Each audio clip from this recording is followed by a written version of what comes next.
Welcome to Cosmic Comics, Games and Collectibles, your zen of geekism. We carry comics old and new, magazines, toys, games like Pokemon, Magic, D&D. Want Godzilla, Ultraman, Star Trek, Ninja Turtles, Funko Pops? You'll find it all here. Shop our Cosmic Sound Room and pick up a record or two. Enjoy our Comic Coffee Lounge with a cup of Sasquatch coffee or a delicious menu item while geeking out over a super cool movie on our big screen. Come by and say hello to Maui. Cosmic Comic, Games and Collectibles. Superman loves us, and so will you.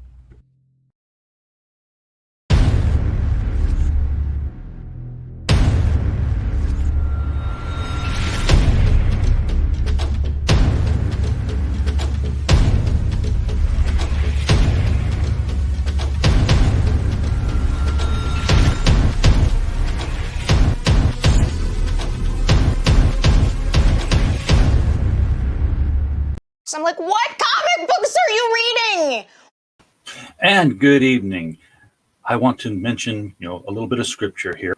On the seventh day, God said, I'm taking the day off. I'm done. I'm going to take a nap after all this work. Don't even think about buying any beer because I'm not up to keep an eye on you guys and you're just going to get in trouble. And so it was that Arkansas said, yes, God, and declared it illegal to sell any beer on a Sunday. I say that because I'm actually in Walmart today. And for the first time in like a month and a half, they have the beer that I want to buy. It's there. I'm going through the freezer section and I'm getting, my groceries and stuff. And I'm like, there it is. And it's just like the angels singing. It wasn't angels, but it was like, and I'm reaching for it. And then I'm stopping like, it's Sunday. I can't buy it. And I won't be back for another week and it'll be Sunday then too. So I'm just going to have to break routine at some point and go on a beer run. I didn't think I'd ever go on a beer. I didn't go on beer runs in college, but here I am, 54 years old and needing to go on beer runs at specific times, because it's still prohibition here between the hours of midnight and 6 o'clock on Sundays. So, wow, an active chat. We have so many people. We have Nicholas Gear in the chat. Welcome, sir. Glad to see you here. Matt Barr, man behind Rock and Roll Ninja. Glad you're here. Inkfinity, Alejandro, always glad you're here. What's going on with the hair? Everyone's talking about the hair today. What's going on with the hair? Okay, so here's the thing. It's like 15, maybe 20 years ago, my haircut choice was just shave it off. I had the razor. I'm like, you know what? And I just went skin. And it was a situation where like, if I get tired of it, I can grow it back out, right? Because it's hair. It grows back. And if you've seen old pictures of me, it was like, laid down on the sides. It went across the top. I had a part and everything. Well, apparently it's decided to grow back in defiance of gravity. And it's like I'm walking on a Tesla sphere or something the entire time. So it's just like, so we will work out some sort of training issue. I might have to just plaster it down and sell used cars on the side because that's what it looks like when I do that.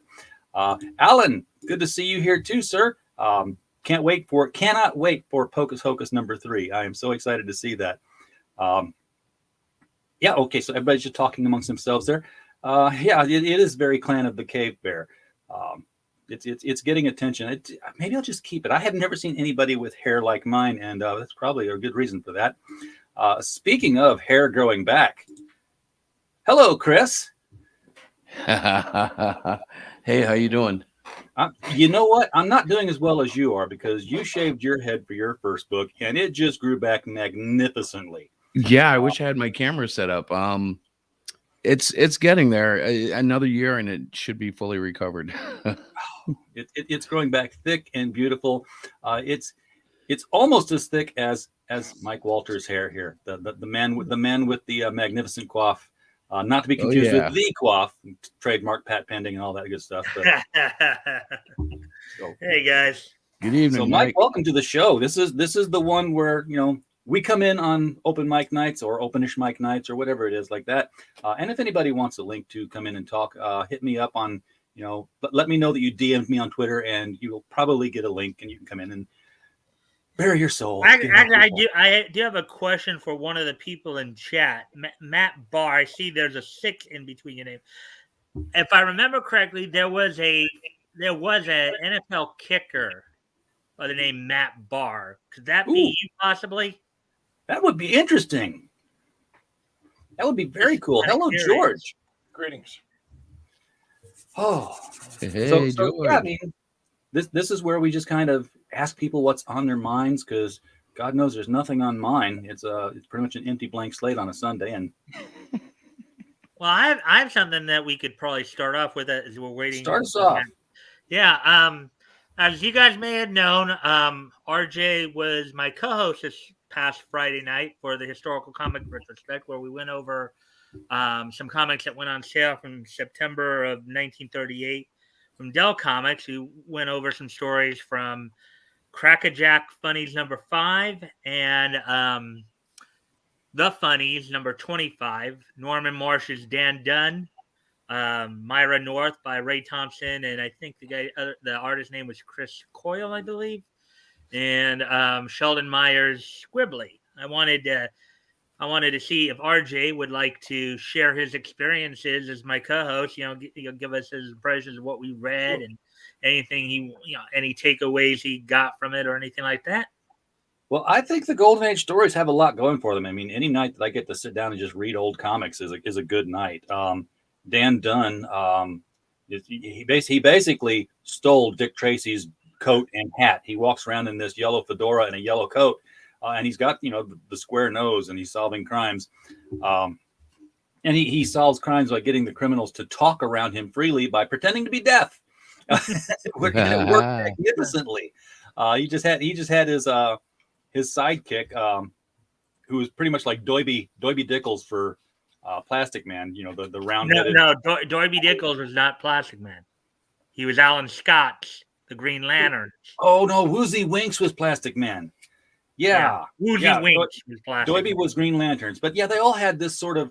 Even Mr. America had Fat Man. Fat Man. Yeah. And they all they had the short, pudgy, bald guy with a bowler hat or something like that, who was always like the front man, who would go in and pave the way for the hero to come in and clean up and look all heroic. And he's the one who did all the work. So that was cool. They'd have a pretty short sidekick like Shorty Morgan for Slam Bradley.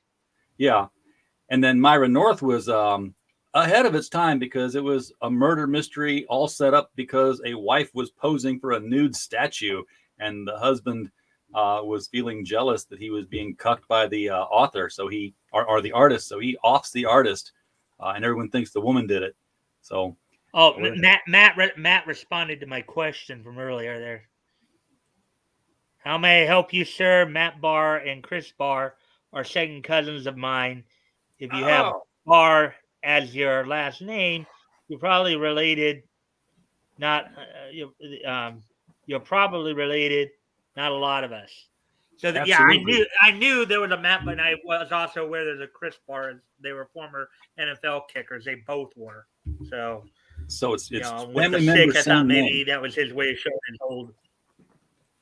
It's showing filiation, filial responsibility to your family members. Chris, what are you drawing, sir? It's just a troll thing. I'm kind of working on some ideas, so I need some troll characters, and this would be one of them, potentially. Yeah. Diana's going through ideas, and this. So you're gonna have a whole cadre of internet trolls. Well, that could be the idea. I'm just kind of drawing out some things, and there's a lot of potential. Like when you start looking at internet trolls and how they affect our lives and all that can be re-envisioned as a fantasy style comic. I saw where you went with your first foray story that you were initially going with there. And now that you're drawing more of them, I can't help but think that you could do some sort of a comic, a comic book series even of short stories loosely adapted on the Screw Tape letters, only instead of Screw Tape and Wormwood, it could be, just a head internet troll and the trolls that he sends out to afflict people who are exactly. So you're starting to get that same bug that bit me, because once you start looking at it, there's a whole assortment of things there that you can look at and go, wow, that would make an interesting angle in a fictional story. Yeah, he'd be giving them advice. Is this is what gets under people's skin, and you can base it off real events of Yeah, unfortunately we can, because we see it everywhere. And I mean, it's not just one or two. It's like, in a weird way, I think all of us even have a little bit of troll in us, like if I get irritated about a politician, I start, chirping and whining about it. Sure. Well, now I've entered trolldom. Like I honestly, I've trolled Mr. Biden a couple of times in my Twitterverse years, so it's who like, among us has not typed "Let's go Brandon" at some point? exactly. So, it's like, yeah, okay, we all kind of have a little bit of troll in us. Just how far do we go with it? That's the kind of like the question that I've been looking at around here, because the drama, like Mike and I the other night, just what was it? Was that last night, Mike? We had a little bit of drama and Tism Schism. Yeah. After my stream. And it was like, how do you deal with it? So you're talking about he who shall not be named, correct? Right. So we were Don't bring there, and all I could do was kind of let it float. Don't even talk about it, but talk about the discussion. All right. Yeah. Last night we had a movie called Werewolf in Washington. True. And I've had that movie set aside for about 6 months. Always, putting it aside, and I decided to bite the bullet. And no pun intended, but I mean, what an experience! That movie. If you guys haven't seen the movie, go to my channel and see where the Saturday show, Werewolf in Washington. Guys, that was the one with a portal in a bathroom stall. There was a portal in the bathroom stall. There was a midget Frankenstein. The werewolf was running around on his knees. I mean, when the white guy became a werewolf, he became a black werewolf. I mean, I cannot express how Twin Peaks this whole experience was.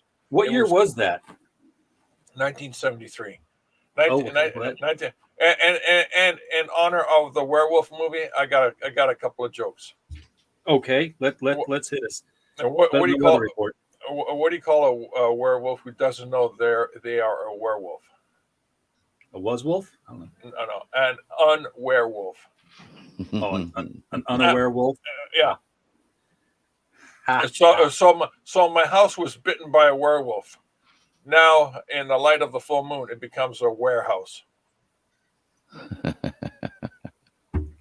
Oh, you're going Amazon.com, Statler and Waldorf puppets. Because if you're going to do that, we got to have a peanut gallery. Oh my gosh, I actually have them. I could get them. Yeah. So okay, one more. How do you support a werewolf's YouTube channel? Feeding the beast. No, liking, subscribe. Lycanthropy. Oh my God! As in lycanthropy is what he's talking about. Yeah, that's actually an almost good pun. Oh, the better they are, they hurt. That's. Did you ever read a book series called Callahan's Cross Time Saloon? No. Yeah, it's by Spider Robinson, and it's tangentially science fiction because every chapter in it's like one big story, but every chapter is somebody else comes in the saloon. One was a time traveler who was traveling through time 1 second, only forward 1 second per second. You should check out what Heroin Book just said. So a werewolf who models for a lingerie catalog is an underwear wolf. Yes. Yep. Here we go.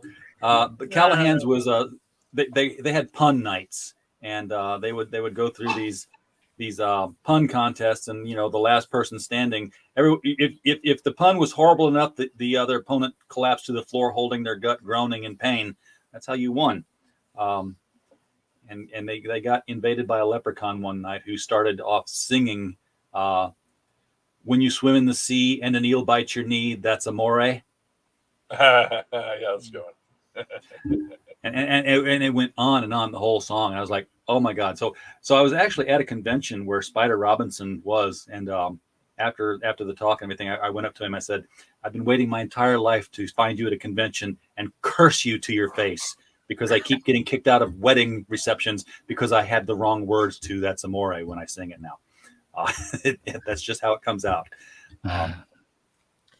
Great book series. Everyone should check it out. He also did a companion. Callahan had a wife, and she ran a brothel.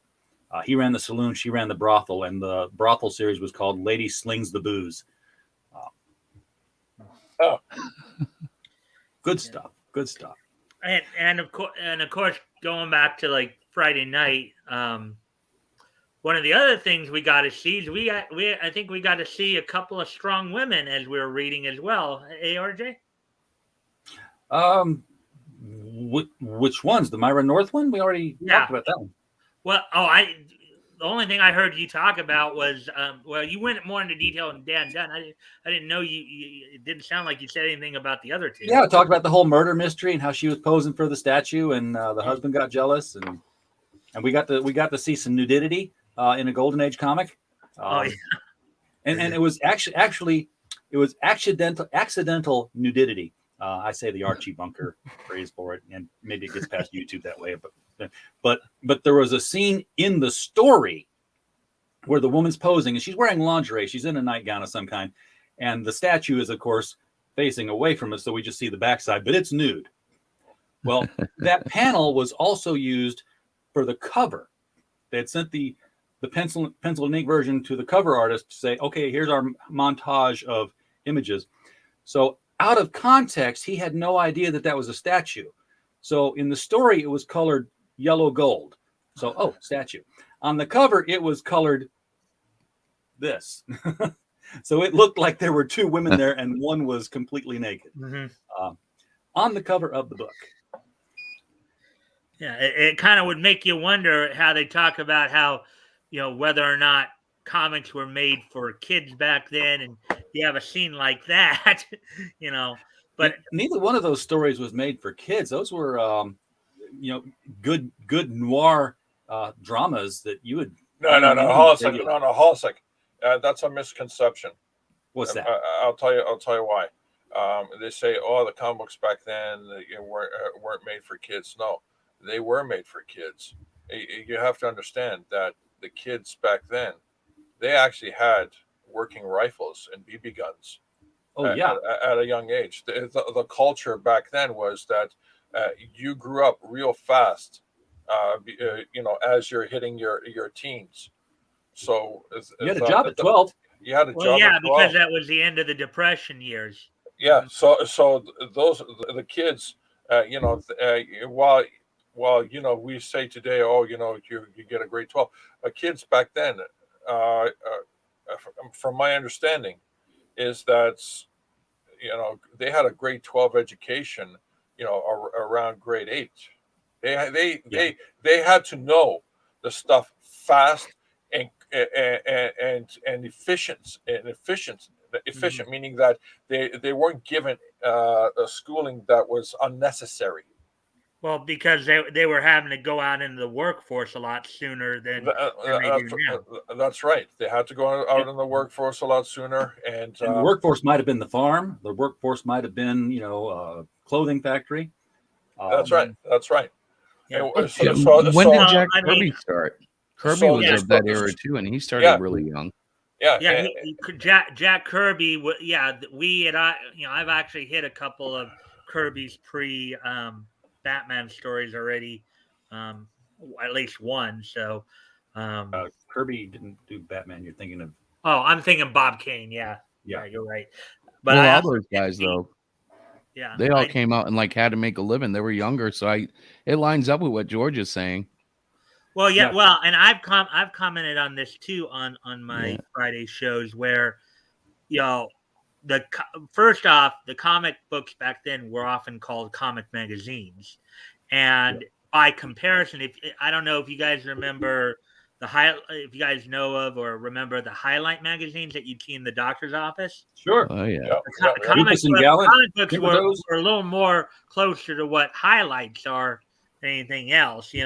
Of course, with more of an emphasis on the comics, but they had some of the shorter comics. They had the puzzles. As I showed RJ, they had the crossword puzzles. They'd have ad pages with like a bunch of different stuff in there. So Yeah, Jack Kirby was 16 when he left high school and went to work at Max Fleischer's animation studio on Betty Boop and Popeye. Awesome. There you go. There you go. So again, oh looky there, we have folks from Russia. Dobre jutro, dave kopya, and das vidanya. Hello, everyone from Genuine Comics. Looking forward to Perfect 10 number 3 out of you, sir. Can't wait to see that campaign get kicked off. But yeah, they did. Wait a minute. You know, it'd be perfect What's if I get some free review copies of Perfect 10. Oh well, he's in England. It's going to get, you know. Although you're both British, basically. I mean, you know, you have the Queen on your money. You're British. So maybe he can get it to you cheaper than he can get it to the U.S. And in kind of a roundabout way, that does remind me of something else.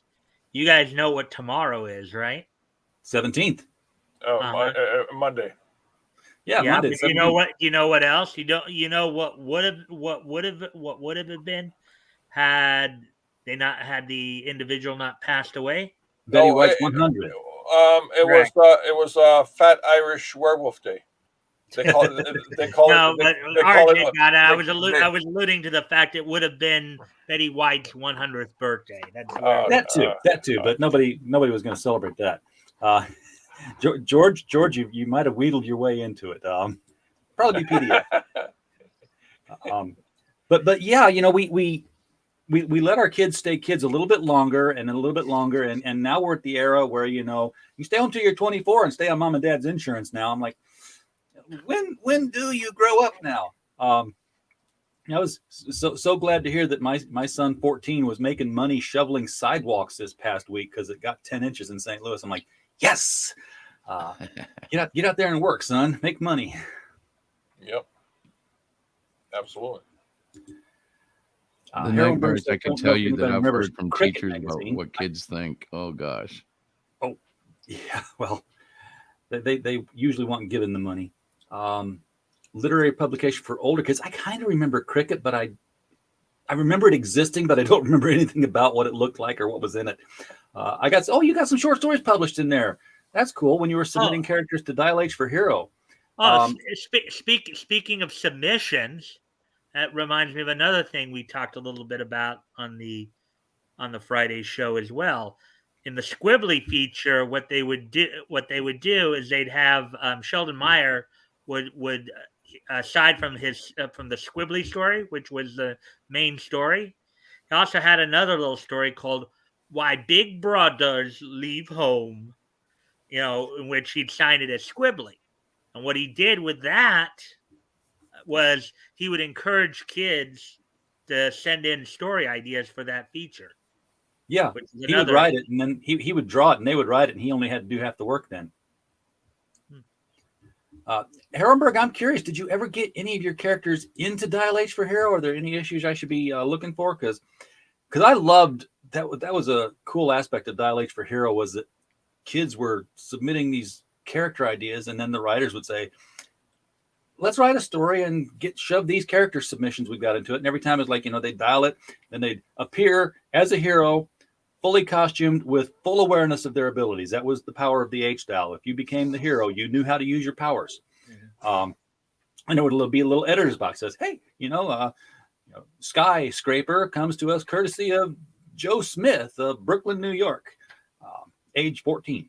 And it was a very cool thing for kids to become interested and stay interested in comics, because you know, if you submitted a book or if you submitted a character, you were gonna buy the next 4 to 5 issues to see if your character made it in.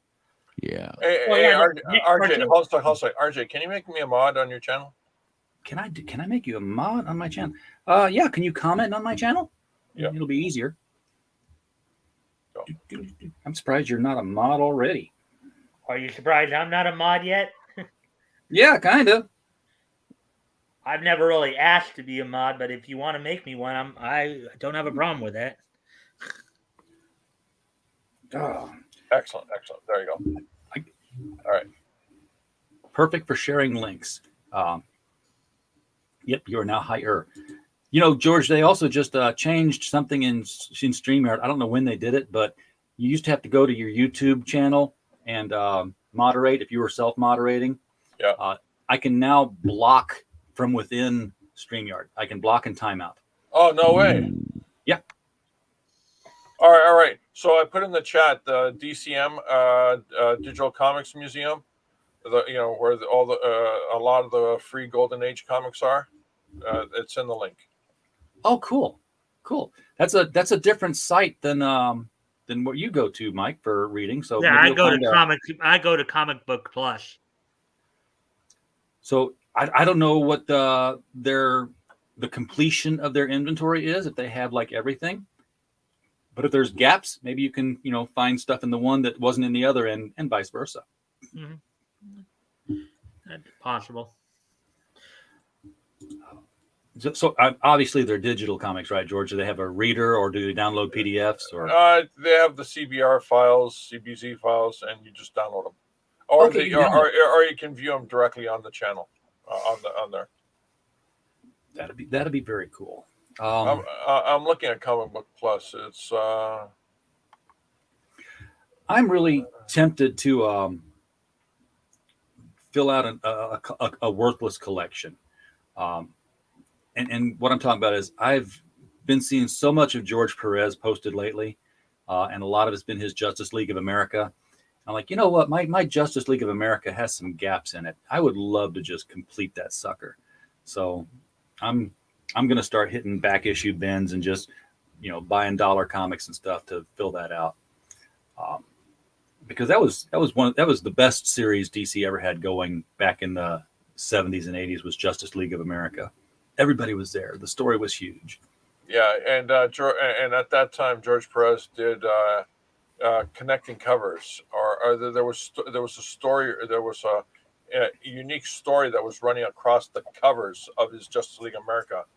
If you actually look at, say, a 10-issue run, you'll see the example, the cover of the previous issue fading out as the cover of the new issue fades in. I will have to check that out. I did not know that. I thought the first connecting, and there was even connecting covers, and like the one or the previous issue connects with the current issue, but you don't know that until you actually put them together.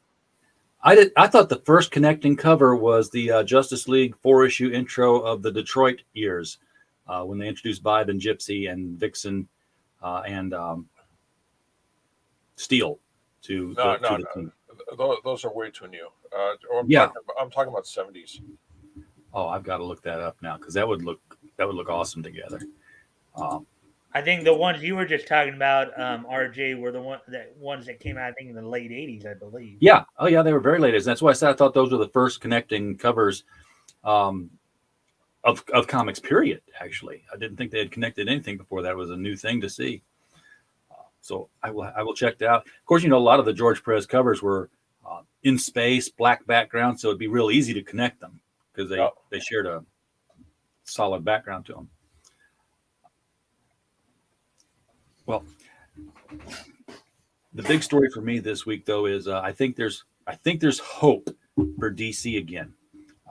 It's going to be months before we find out, but we'll see.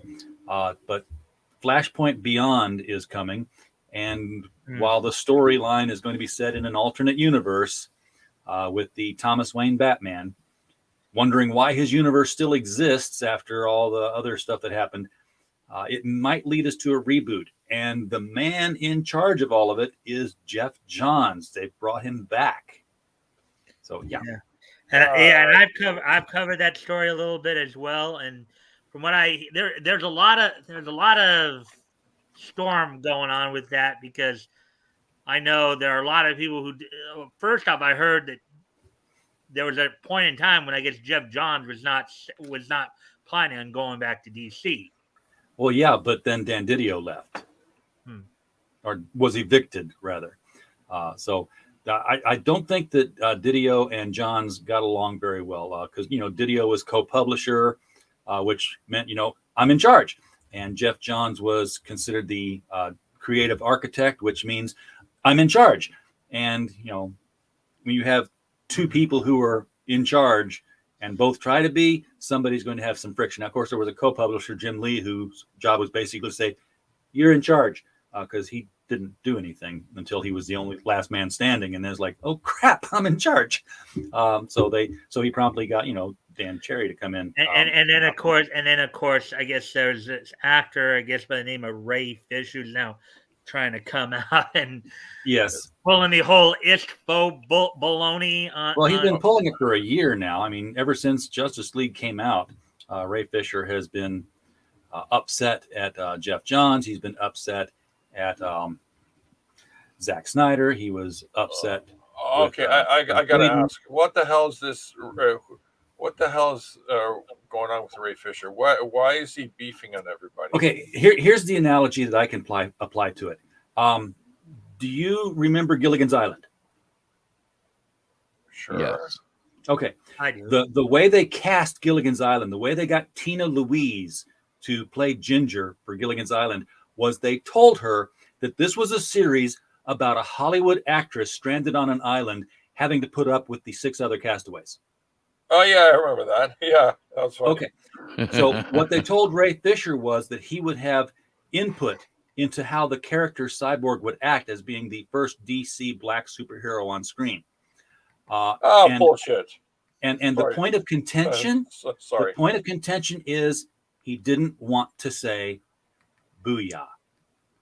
The line that Cyborg says in the Teen Titans cartoons all the time.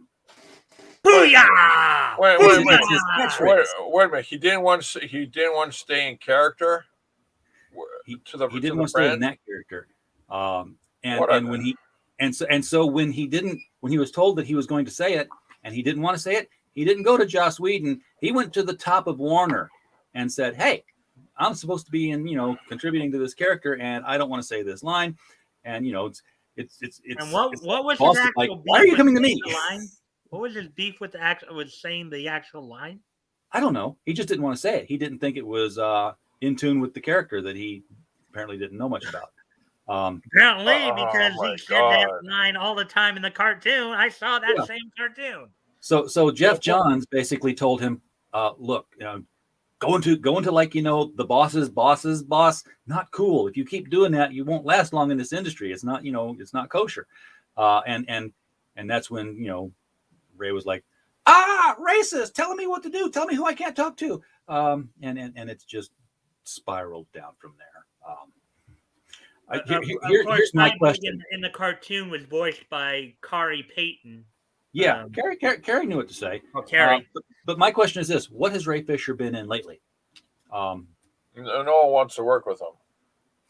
Twitter feeds, that's about it. Yeah, I don't know. Hey, Woody, welcome to the stream. Thanks for popping in and saying hi to us. One of my mods is here with us right now, Woody Mueller. Cool, welcome, Woody. Yeah, boy, I went to IMDb and the first thing I see is a Peacemaker trailer, and I'm like, okay, I don't mind that, but it just reminds me that they've ruined. They put Vigilante into it, and all I can see is the Godfather. Like, look how they massacred my boy.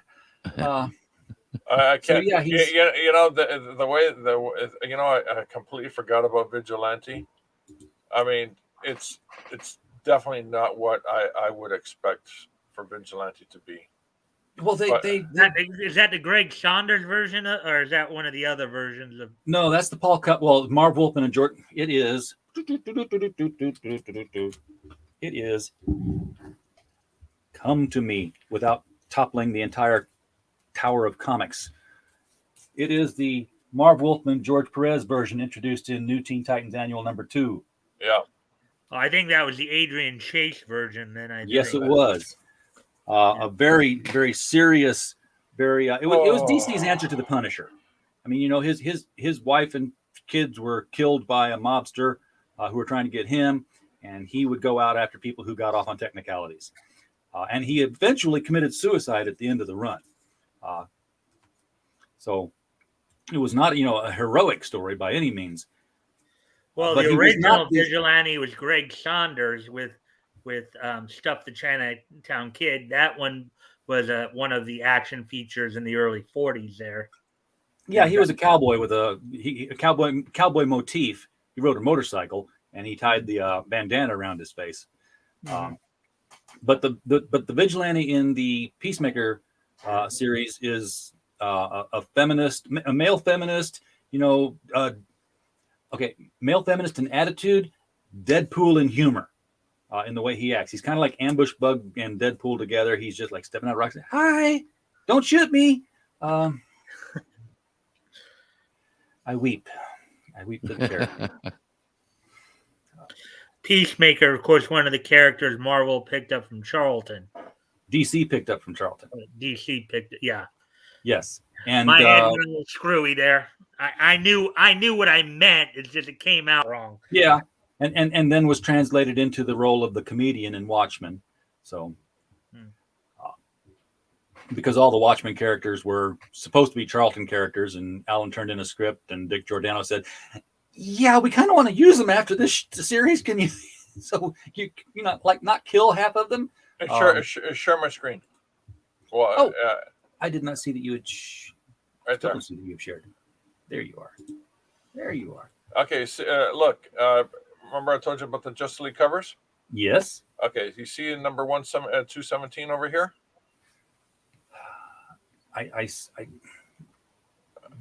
Give me your clocks. There you go. Okay, 217. Yes, with the Superman in the middle flying up there. Yeah. Okay. Yeah. Okay. Well, look at 218. Oh, okay. 218. You see the previous cover. Yes, you do. Of course, they're standing on the previous cover. Yeah, it's these little gags that have been going on in the Justice League for a long time, and this is one of the most blatant ones, obviously. There's more, but I'll continue looking. Just seeing these makes me want to buy more and more Justice League comics because, if it was a 2-parter, it was a big deal, and if it was a 3-parter, it was summer, because the coloring was pretty good on those copies. Oh yeah, and the colors didn't get a lot of credit back then. It was usually penciler, inker, but yeah. Well, as you know from what we read the other night, usually the only 2 people who usually got credited back in the Golden Age were the writer and the artist. Herrenberg said, "Oh, you got a character in your Herrenberg universe, Vigilanta, who is kind of a meld between Adrian Chase, Maggie Sawyer, and Renee Montoya. She'll be debuting later this month for our 20th episode. Cool. Wait, Vigilanta? You mean? Yeah, we'll be in Herrenberg comics. Okay, I thought you meant like she was from Atlanta. Well, she could be, but she'll be from Herrenberg. That'll be cool. But the thing I liked about Vigilante the most, I think, was the costume because it was so utilitarian. I think it was solid black, so it's like you wouldn't really see him in the dark. Had just a little bit of dark blue modifications to it. I don't know why the gun belt was yellow. I guess that was just so it'd stand out in the thing, but it was like flat black. There wasn't like blue muscular lines to show where bends and folds were. Yep. He looked 2-dimensional in a lot of shots because it was just like black, just matte all the way down. I collected that whole run, even though after like 7 issues I didn't like it as much because they started throwing in this whole mystical origin kind of thing. Like, really, I just kind of like the Punisher version you had. Didn't even go to a cave and learn some mystic art and get healing capabilities. That was minor healing capabilities. He wasn't like full Wolverine, but yeah. Oh yeah, one thing that you guys should be aware of: be careful of drinking any coffee in certain coffee pots. You might end up in a Civil War movie. Oh, you're going back to the Scribbly cartoon where the time pills Exactly. Yeah, the Scribbly plot was the time pills. You take the pills, you pass out, and you wake up in the past. Or And, that's what's supposed to happen. yeah, they all three woke up and thought they'd been transported to the Civil War, and their strong guy goes out and tries to stop it. One man, he's like, we already know who wins. Let's just stop them from killing each other. And turns out that the time pills didn't do a thing, and they just woke up during a Civil War reenactment. That's funny. It was fun. It was Sheldon Meyer. Sheldon Meyer, the guy who created Sugar and Spike, the man, and the Red Tornado. Yeah. Because Michael, remind me if I don't say that. I know. Well, I was thinking about it, yeah, but Yeah. For those who haven't heard yet, now at this time, from where we were reading it, of course, we were reading from the Funnies number 25, the Squibbly story from Dell Comics, and that was back in September of 1938 that went on sale, cover date October of 1938. Well, by 1939, Squibbly, with a bunch of other characters, would eventually move over to DC, and he would be a part of, All American Comics. And through that feature is how they introduced the Golden Age Red Tornado Ma Hunkel. Yep. And her two kids, the I forget what they called the kids. Cyclone kids. Yeah. Dinky Gibbet and Sisty Hunkel. Dinky Gibbet, of course, was Squibbly's little brother, and then Sisty Jinkle. They were like best friends. Her two kids, though, were Huey Hunkel and Sisty Hunkel. And of course, JSA finally did get a Cyclone character. I don't know if she was one of the Hunkles, but I think she was Maxine Hunkel, who was the granddaughter of the Golden Age Red Tornado. Yeah, she had grown up. So what are we looking at, George? And this one, the cover on the left says, "For Earth to survive, one of us must die." And then the next cover is the grave where somebody died. And these would have been separate stories. Yeah, these are separate stories, but this is Justice League 102, 103. And Herrenberg has an interesting little note as well as to what we were just. Sheldon Meyer also created Black Orchid as well. Oh my God, Black Orchid! That was Orchid, a very mysterious character. We never really knew what was up with her. And now that they tried to explain it, I don't feel like I've ever done it right. But I even had the Black Orchid miniseries that I forget who did the artwork in that. It was gorgeous. But it was almost a Poison Ivy clone at that point. She was grown. She was a plant. Oh my God, I love these covers. One of you is quitting the JLA. I want to know who and why. Actually, it's kind of funny. Hold on, go back down for a sec, George. Okay, the one on the left there. You know what that cover kind of reminds me of? What's that? The Super Friends opening, particularly the challenge of the Super Friends opening. Oh yeah, when the Legion of Doom would come from one side and the Justice League would come from the other. Right. Man, I want all these 100 pages. They went to the 100-page format. I remember that. I've got to find it. And you know what's beautiful? They had multiple creators in that 100-page format. Yes. They were able to put it out for what? 60 cents. What's 60 cents inflation today? Well, what year was that? I don't remember. Let's say 70s. Well, if Batgoat were here, we could have him punch it in on his inflation calculator. He could figure that out for us. But let's just see. I'll just say it was 75, 60 cents would cost. Wow, holy cow! 60 cents in 1975 is the same as $3.11 today. It's still a deal. Still a deal. Still a deal. Yeah, the comic books have gone up higher than the inflation rate. Yeah. Well, they went from like 10 cents at the very beginning, from throughout the 30s, well into the 50s, and then by the 60s they were 12 cents. Yeah, and keep And in then mind that was $3.11 for 100-page Yeah, book. yeah. See, here's the problem why it was very difficult to produce comics is that they didn't keep up with inflation. Well, magazines,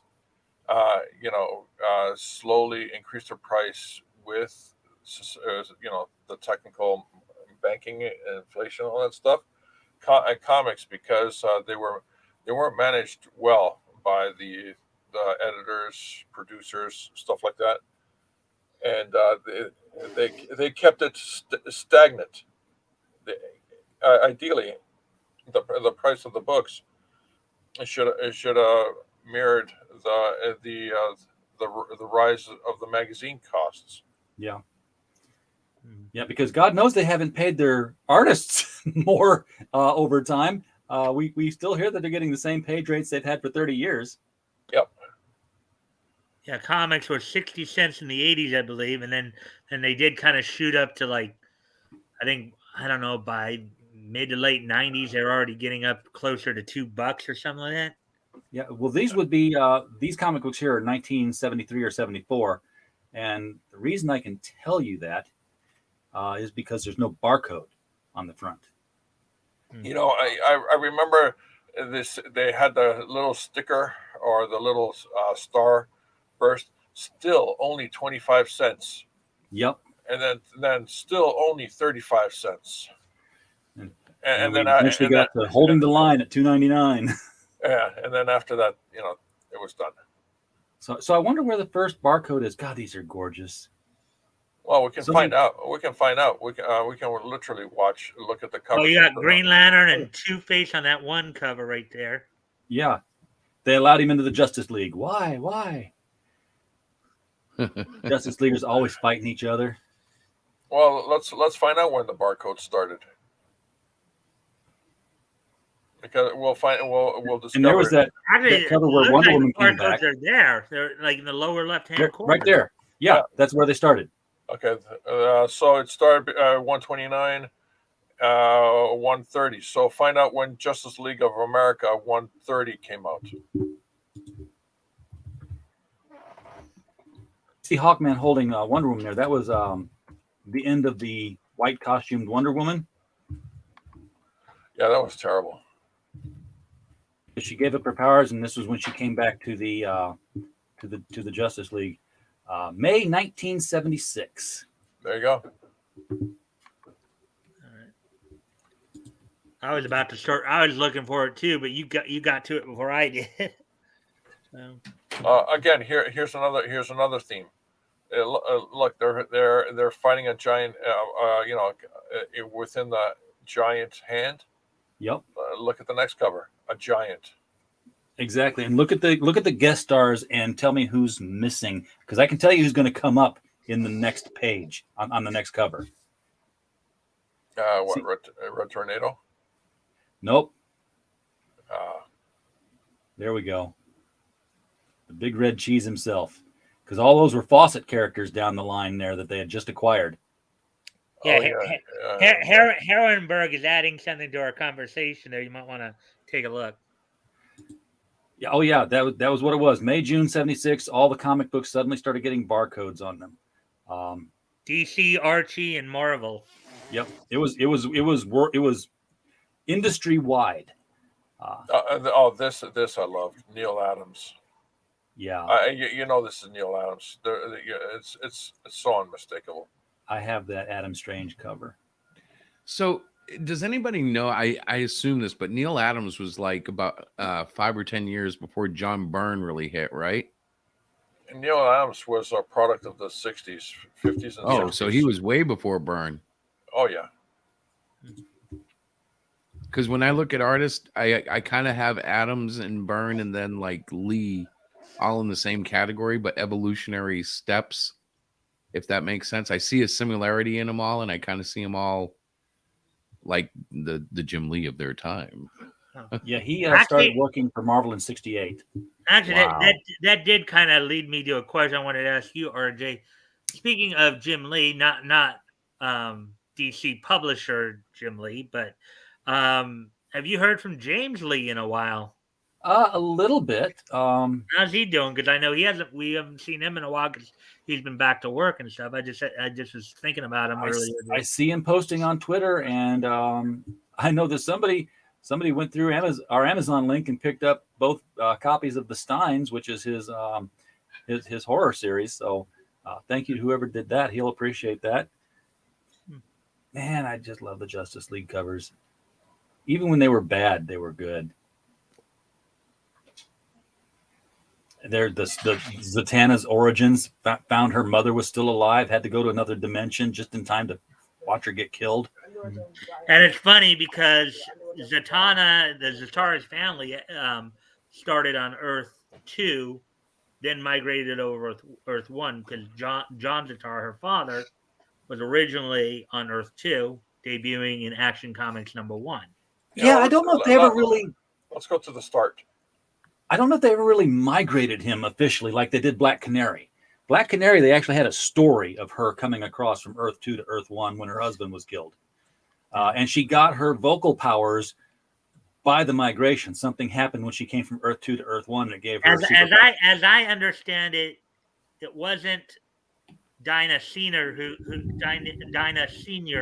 who had the vocal powers or the canary cry. It was the daughter. That was a later remake, and then poor Black Canary has been remade so many different times now. But yeah, they did change that origin because they're like, hey, wait a second, she'd be like a whole lot older than Green Arrow, and they're starting to hook up. So they came up with the story that she was the child, that she'd been cursed by the wizard with this vocal scream, and for whatever reason, the only way to save her was to take her from Earth 2 to Earth 1. Here's another theme that follows: a funhouse mirror, and they're at the funhouse. Oh yeah, well I think that they were possibly themed because they were 2-part stories. Yeah, but that's the gag, right? And then you got a Felix Faust on the one cover there, with the Justice League all on his fingers there. I love that stuff.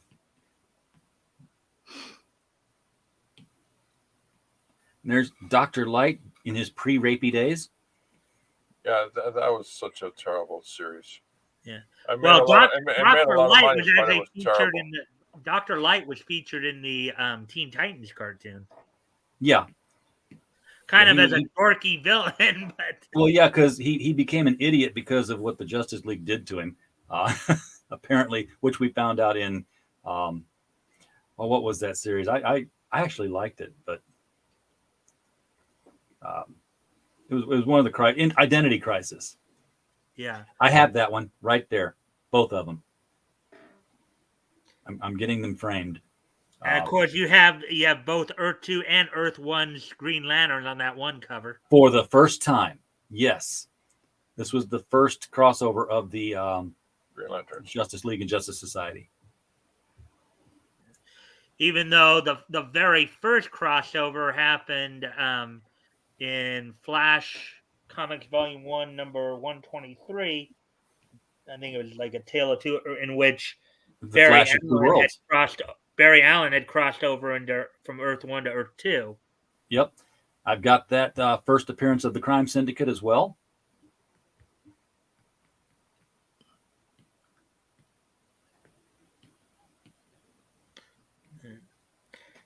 And it's kind of interesting, at least in some of the cartoons, how the takes they decided to do with the Crime Syndicate, because in Super Friends, they just simply had them in just darker colored uniforms with the same names, and then in the Justice League cartoon, in the episode A Better World Part 1 and 2, they again still had the same name, just different costumes. But check it out, Crisis on Earth A. Yeah, this was the second attempt to make a villainous Justice League where they actually kept their names. It didn't work as well. Well, also some of them did, instead of the Flash, it was called Johnny Quick, and of course on Earth 2 there was a Johnny Quick as well, Johnny Chambers. Royal Flush Gang. classic villains. Yeah. Kind of funny because I just Friday I just watched again the Royal Flush Gang's debut in the DCAU on the when they guest starred when they were the featured villains on a Batman Beyond episode. Yeah, now did they debut on Batman Beyond, or did they debut in Batman the Animated Series? Because I seen the first in Batman Beyond. I seen it first there. Okay, Yeah. because I remember, and maybe it was a Justice League. It was what you're probably thinking of as a Justice League cartoon, Wild Cards, where they made where they came in and the Joker was in on their creation, but they technically, if we look at it not necessarily from chronological point of view, but from I guess production point of view, whereas if it was common, it would be publication point of view. The Royal Flush Gang made their first appearance in hold up, scrolling in Batman Beyond. Oh, what was that? I wanted to take a look at this. What does that say? Team, thy name is brother. Man, thy name is brother. Oh, okay. Man. So look at this. This is number 57. This is definitely early 60s. We have diversity and inclusion. And still good stories. Mm-hmm. Well, the Justice League episode is the best Batman scene in all of the animation, where he sits with 10 while she dies. Yeah, I remember that one too. That was you actually get to see a more compassionate side of Batman in that episode. Yep, so, I have both of those. She full on knew he had a device that could have totally just shut her down right away, but he wasn't going to use it. He was going to hopefully convince her to undo what she'd done before she passed on and save everybody.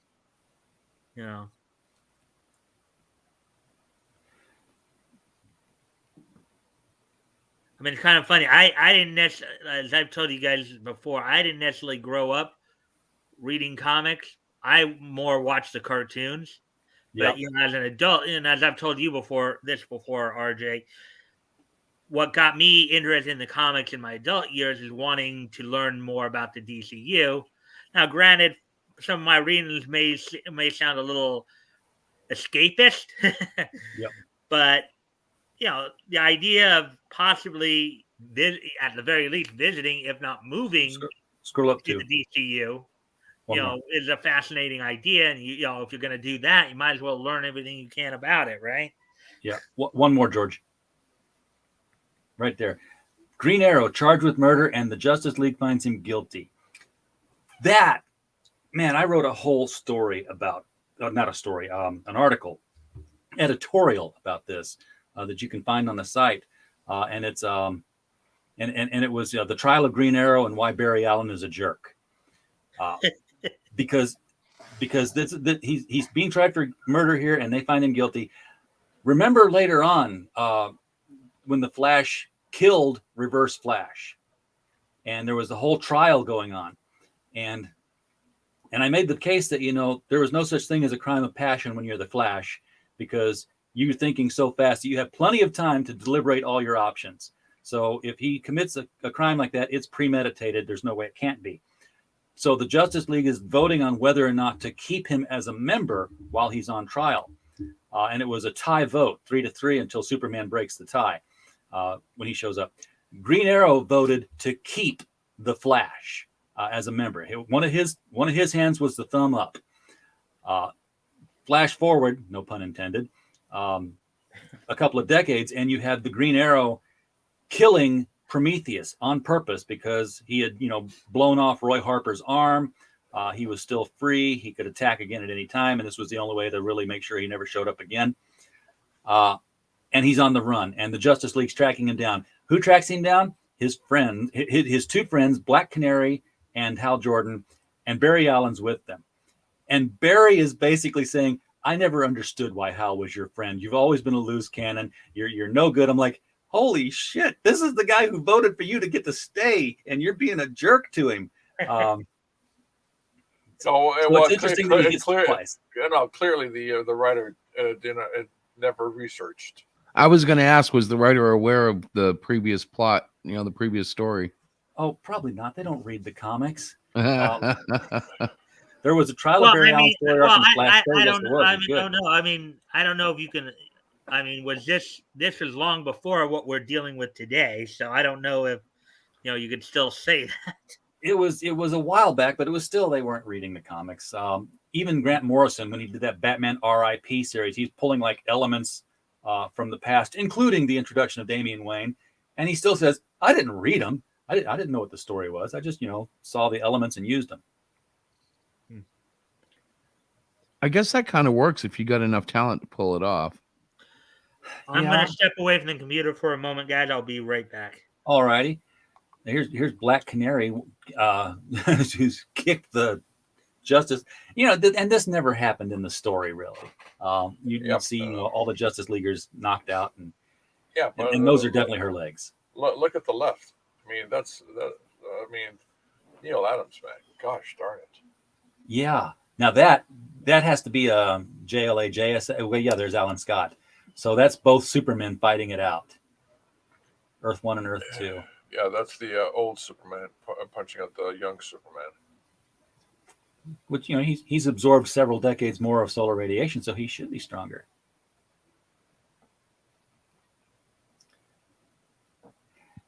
Going into the Giants, you can tell we're getting some reprints already.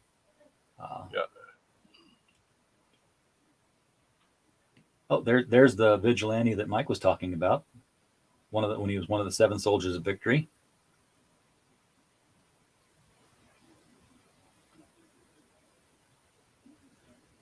You look at this and it's like, this is what's sold. The book, the cover, Yeah, the cover told a story.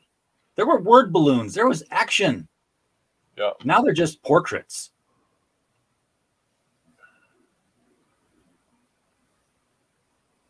That's a reprint on the right. Yeah. But, every one of these pictures, every one of these covers makes me want to find out what's going on inside. Not a single comic book today makes me want to do that. Yeah. In the mainstream. Oh, I've got that one. When you said they're just portraits, you hit it right on the head. They are. It's has nothing to do with what's going on inside.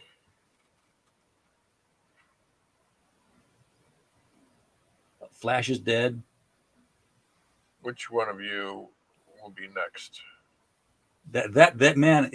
How many covers did they use that gag on, though? Somebody walking in with a dead Justice Leaguer. Yeah. Or standing by a tombstone of one. Another JSA crossover. Man, these things just happened all the time now. Okay, so who's the guy with the guitar? Let's see. Johnny Dune. Yeah. So Jimi Hendrix has hypnotized the JSA with his guitar playing. Yeah.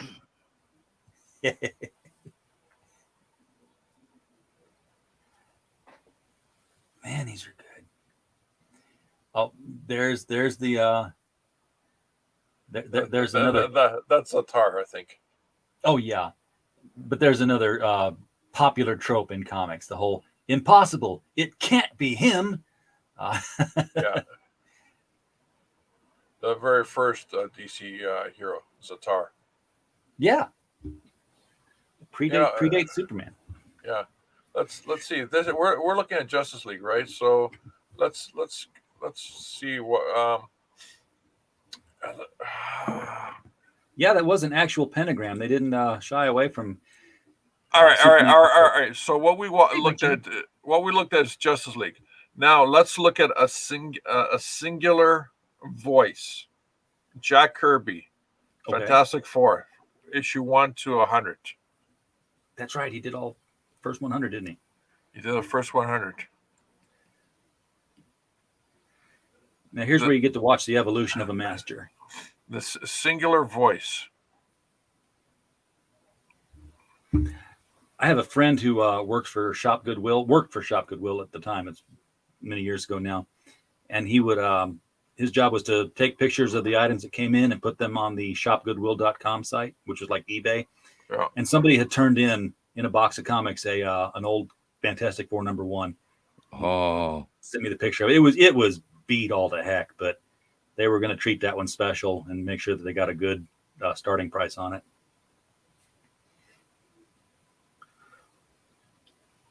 just having one of those, no matter how beat up, would be like, wow, this is cool. Yeah.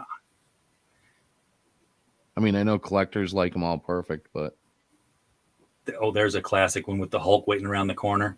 Yeah, I mean, how can you not buy that book right there? I mean, you got to find out what's going on, what's going to happen. Yeah. And this was when the Hulk could think more clearly. I mean, he was just, a rough guy, but he didn't think in like, Hulk smash kind of phrases. Yeah, there you go. The Red Ghost. You got to find out what's going on. The Submariner strikes. He fought Johnny Storm a lot. It was always that fire and water kind of. Yeah. The return of Dr. Doom. And Ant-Man. oh, Ant-Man was a favorite for a while.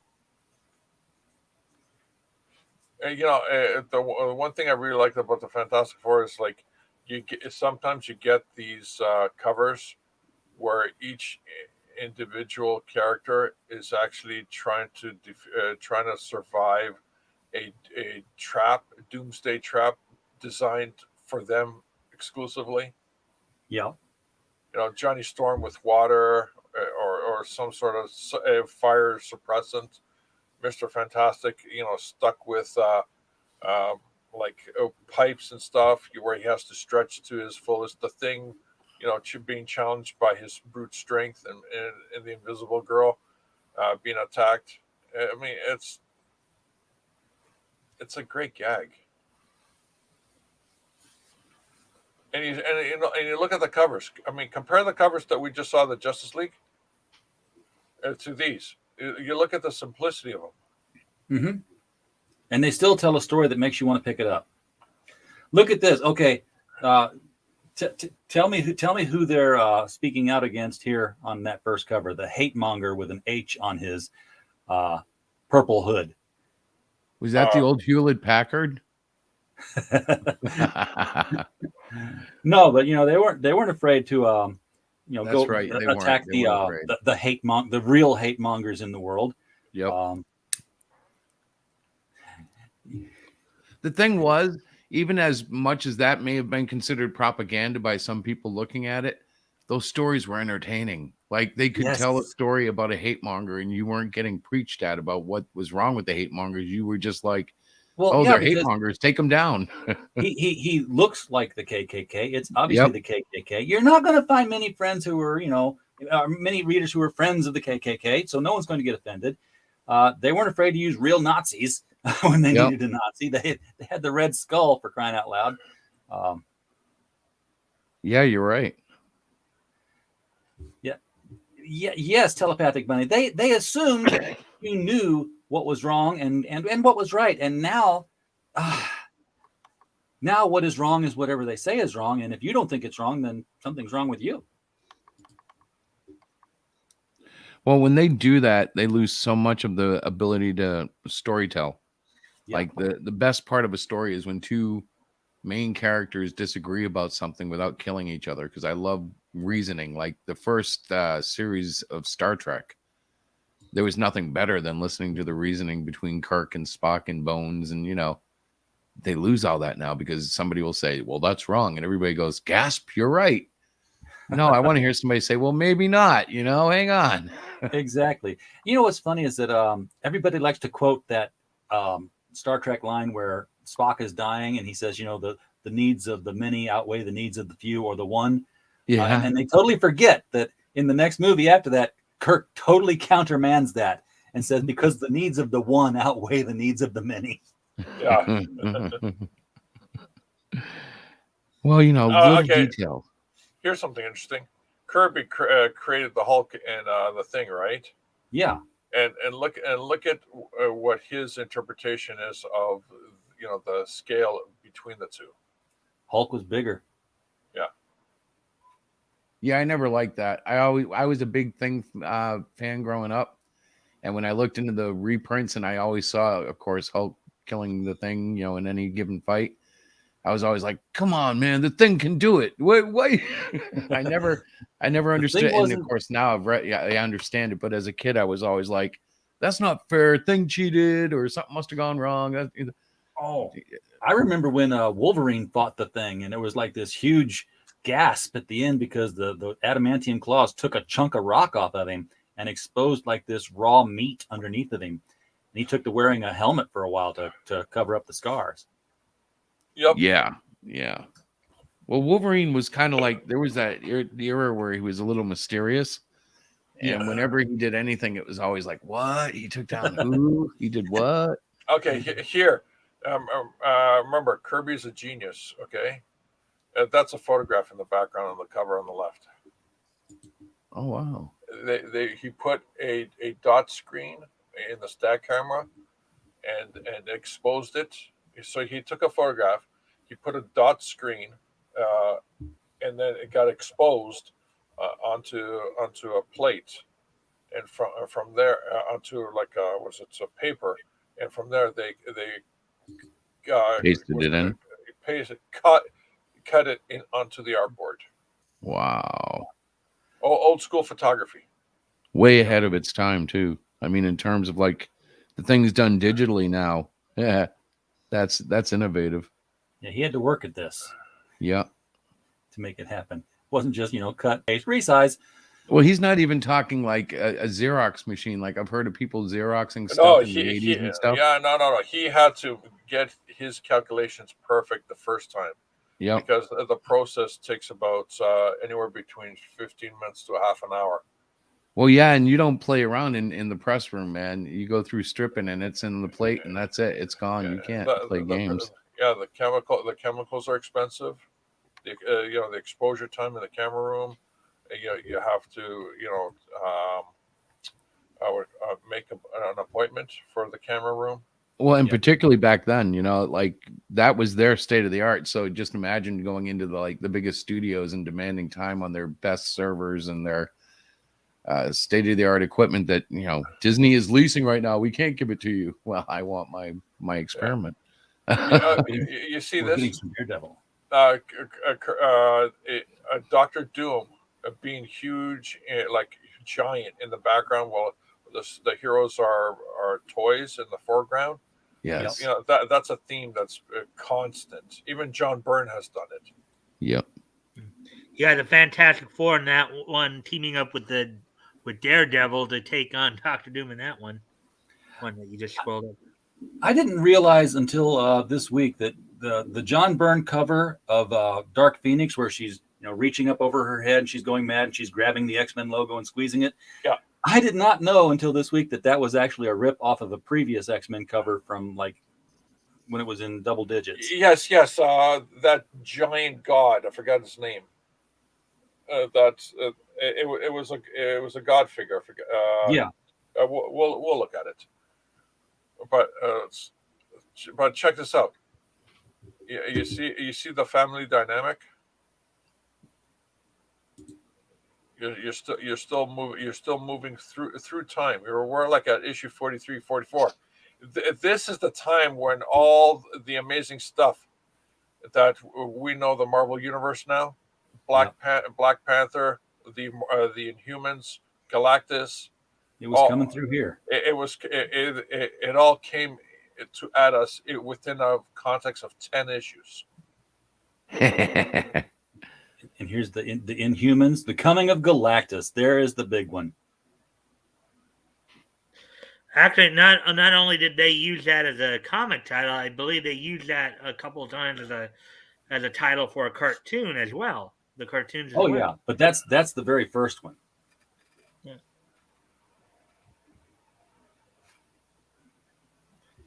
Way, some more way, Silver way, Surfer. way to bury the lead, eh? You know, you get Galactus in issue 49, but you get the Silver Surfer in issue 50. Yeah, and I mean, surely he was in 49, but Yeah, no, he was, but but you look at Galactus is the big bad, and you yep. think the big bad would be on the cover of issue 50, but no, it's the big bad's, Oh, yeah, helper. I got you. Well, Yeah, Galactus you know wasn't on the what though? cover. Isn't Silver Surfer like one of those iconic? I don't know. For me as a kid, he had a lot of clout. Like if Silver Surfer was on a cover, I was buying it, and I didn't care if it was Dazzler. I didn't care if it was the Avengers, Fantastic Four. Yeah, yeah. Silver Surfer was the shit. I just always wanted Silver Surfer. There you go, Black Panther right there. Oh yeah, with a cape. Yes, not the Coal Tiger, which I think was a joke, but there was a page from Marvel that said, hey, this is how he was going to originally look. And they had a character called the Coal Tiger. He had like yellow striped boots and a utility belt and a cape. Yeah, there's the theme again. Doctor Doom big, the Fantastic Four toys. Yeah. And the Claw, looking menacing there. Because the Claw has evolved a lot in the MCU. Not the same guy. The dismal dregs of defeat. Stan Lee was the master of alliteration. The dubious dastardly. Yes. The peril and the power. I've got that Sandman issue. Where stalks the Sandman? Yeah. Dig that costume. That was it. He debuted that costume there, and he didn't keep it. Okay, quick trivia bit for you guys here. Quick trivia question. True or false? Marvel Comics has always been known as Marvel Comics. Oh heck No, no. False. Nope. False. You're correct there. It started out as Timely back in 1939, which will be hitting up in at least a few months here. If Ben Grimm had led a gang of mafiosos on Yancey Street, he'd be this man, this mobster. Yeah, that's good.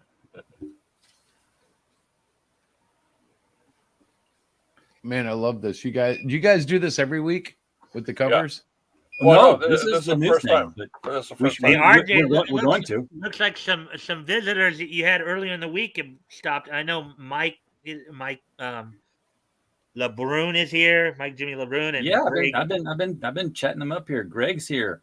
We're just going through some old covers here on this cover browser, and I love it. Picking out the ones we've got and enjoying the ones we want to get. Of course, it'll still be a while before I get to these. Probably on my. You got 30 years to go, man. And you're going in real time, so it'll be 2050 before we hit these. You never know. Well, I do know that we're in the midst of a 6-week stretch where we're covering September of 1938. We already got through the first through DC and Dell of 1938. So this Friday, I'll be covering comics that went on sale from Centaur Comics in 1938, and including looking at the Skyrocket Steel story from Amazing Mystery Funnies number 3. And doing some summary work on some other titles that kind of came out at that time as well, some number ones as well. So hopefully you guys can come by Friday nights and check, get a nice little dose of history there too.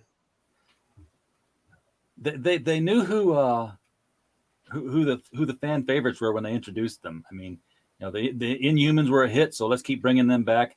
Galactus was apparently a hit because even though we ultimate nullified him out of not eating the earth, he kept coming back. We must be the tastiest morsel in the cosmos. Yeah. Again, Doom, big giant toys. Doom. Yeah. Now here's the thing. Again, and this was 2 covers later. And he's big again. Stan had a rule about capes. You notice Dr. Doom has one. Yeah. But most of his heroes did not have capes. They were working man heroes, and that was a working man's uniform. The only characters who had capes, he said, were those who were more of an operatic in nature. So if they were like grand opera, and if you look at the ones who had Thor, capes, Thor, Doctor Strange, Yeah. Doctor Doom, Yeah. They're all very grandiose kind of characters. Even the Black Panther had a cape because he was a king. Yeah. Well, something I just learned this past week, from some of my news coverage. Well, I know that Stan Lee considered Frederick Worthen a huckster. No, wait. Go on. Lee considered Wortham a huckster? Yeah, that's what he. Yeah, because it was from that article I told you about. Okay, because I could see it the other way around. Everybody considered Lee a huckster. It's funny to find Lee considering somebody a huckster. That's like, well, how much of a huckster do you got to be when Stan Lee calls you out? Well, this is Frederick Wortham we're talking about. The Yeah. guy who wrote Seduction of the Innocent. It was in that article from Bounding into Comics I was telling you about, where they were talking about that BBC documentary from like 40 years ago about the arena of Superman or something. That we talked about a story. I talked about a story a couple weeks ago where Jerry Siegel had in that documentary did say that Superman did in fact stand for truth, justice, and the American way, and then they brought up the Worthen part of that documentary as to quote unquote give equal time. And not only now, Grant, I had heard in the past that Worthen had basically called Superman a fascist. But in this article, they were even saying that, and now, Grant, he was 86 years old. 86 years old at the time he did they invited him to be part of this documentary, and he was a few months away from passing away. But he was in this particular documentary. Wortham was apparently comparing Superman to Nazism. Yeah, well, that's because the Overman, the Superman thing. We've had a big jump in style here, George. And I was wondering, is there any way? Yeah, there's a reason why. Because I want to show you something that's really amazing. It caught my eye back when it was coming through the shelves. What you're seeing here is the Fantastic Four lead up to issue 200. Okay. And there was an underlying story that was coming across. There was a hidden menace. They didn't know who it was. One of them was obviously Doctor Doom. The second hidden menace was Mr. Invincible. But you didn't know this as you're watching the story unfold. You're seeing all this happening. And you're going like, what's going on? The Fantastic Four broke up. They're having their individual fights. You can see, the Torches by himself, the Things by himself, the Invisible Girl is by herself, right? And then all of a sudden, the Invincible Man makes a return. It's been a long time since he made his return. And then you're going like, okay, so it's that guy. No, they're still split up. Mr. Fantastic's having his own fight, right? But then as you get closer, you realize it is Doctor Doom. But then you realize it's Doctor Doom's clone. Yes. Oh God. You never knew when it was a robot either. There were always robots operating autonomously as Doom. Yeah, and Doctor Doom's clone had the powers of the Fantastic Four, and he was an Amazo. Yeah, he was an Amazo, right? But he went up against Doctor Doom, right? He was the freedom fighter for Latvia, and he went up against Doctor Doom, and he lost because Doctor Doom is Doctor Doom, yes. Right? So it's amazing how the whole thing was plotted out over a course of 10 issues to the point where you get to issue 200. That's the classic. The singular fight between Mr. Fantastic and Doctor Doom. A 200 climax. Yeah. And then of course there's just issues. John Byrne makes an appearance, in all this right here, right? Until you get to this is John Byrne, right? Until for a brief run, and then you eventually get to issue 232, and when the whole thing Yes. becomes, possibly. People say it's the greatest run of the Fantastic Four. I say, I think it's the second greatest run on the Fantastic Four. Why? Because because Jack Kirby and Stan Lee, they introduced these characters that John Byrne paid so much respect to. Well, like, just to go back to Doctor Doom for a second, when I was growing up, Doctor Doom represented that thing that I still suffer from it, that belief that if we just put enough money behind something, science can do anything. Doom, Iron Man, those characters to a kid, to me, just meant, man, if I knew how to do it, I could make my boots fly, you know? And Doctor Doom in particular was awesome because every time I'd think that technology was crap, there would be Doom just doing all this stuff. You know, it's like the biggest badass in the world with just a few screwdrivers and a transistor radio. Remember that Doom had help from sorcery because he was using both worlds. Well, yeah, and that's. Can you read what Herrenberg said before we continue? The last right here when he's talking to Mike Jimmy. Yeah, he's telling Mike Jimmy Lorsha the Bruin, who's doing Life on Core number 5 right now, by the way. Go out there and hit that up on Indiegogo. Just do a whole series of videos on Franco-Belgian comics and tell the community about it. I would watch them if they came out regularly. New books too. Yeah, absolutely. Yeah, exactly. Now, the thing, I have to pay a little respect to Kirby and Stan Lee. Maybe they did this on purpose. Maybe they did it just by accident. But Doctor Doom is the greatest character ever created in the Marvel Universe. Why? Because he has the technology of Tony Stark. He has he's a king on his own kingdom, like the Black Panther. He has the science, the sorcery, like Doctor Strange. Right? Yeah. And he's got all this stuff within his persona. And he still loses. And he still loses. Why? Because the single fault that persists in him is his own hubris, his ego. That's what makes him lose all the time. And it's such a poignant character flaw. And he tried to they tried to Magneto him at one point. Because there was a period during the run where he was leading the Fantastic Four. He was reforming. Yeah, that was silly. Well, they thought they could redeem him. Doctor Doom doesn't. He's a king, for crying out loud. He has underlings for that kind of stuff. Yeah, I was going to ask. Jack Kirby did do the first 100 issues. He did issue 1, obviously. All the way to 104. All the way to 104. Is there any way we can put issue 1 beside issue 100, just for contrast, to see the evolution of his artwork? Because it's the same guy. Yeah. Yes.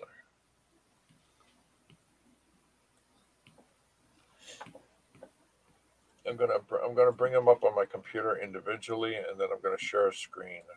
Okay. Oh no! You know what? I'm gonna do even better. Give me a sec.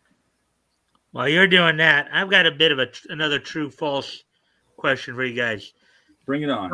Johnny Storm was the original Human Torch. False. False.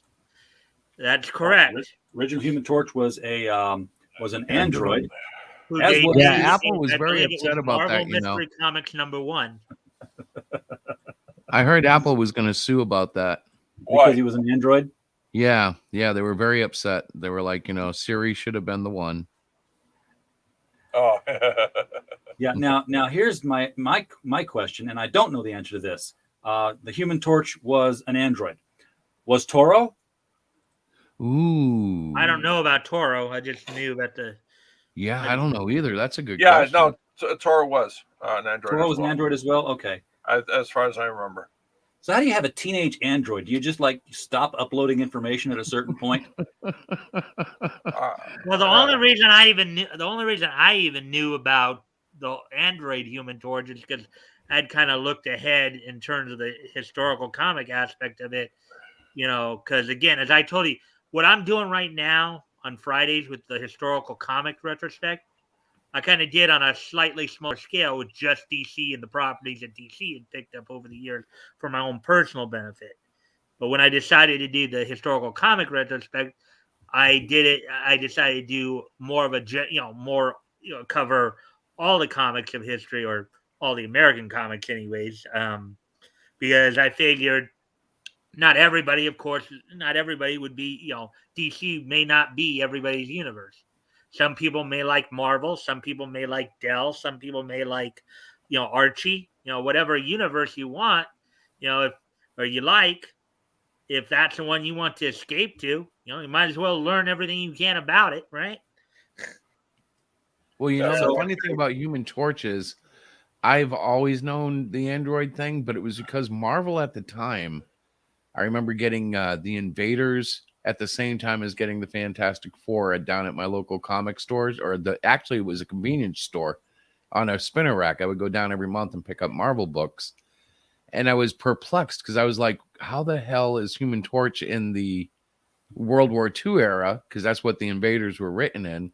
Sure. And then that led to the discovery of he's a robot. And back then, like, android was even then a funny term to me. I always wanted to call him a robot, but Well, Toro is not an android. Toro okay. was a boy. Okay. And apparently, his origin is tied to a Human Torch villain, and and boy, we talked about Johnny Storm and Namor being opposites. The android Human Torch, his villain was Asbestos Lady. Oh, wow.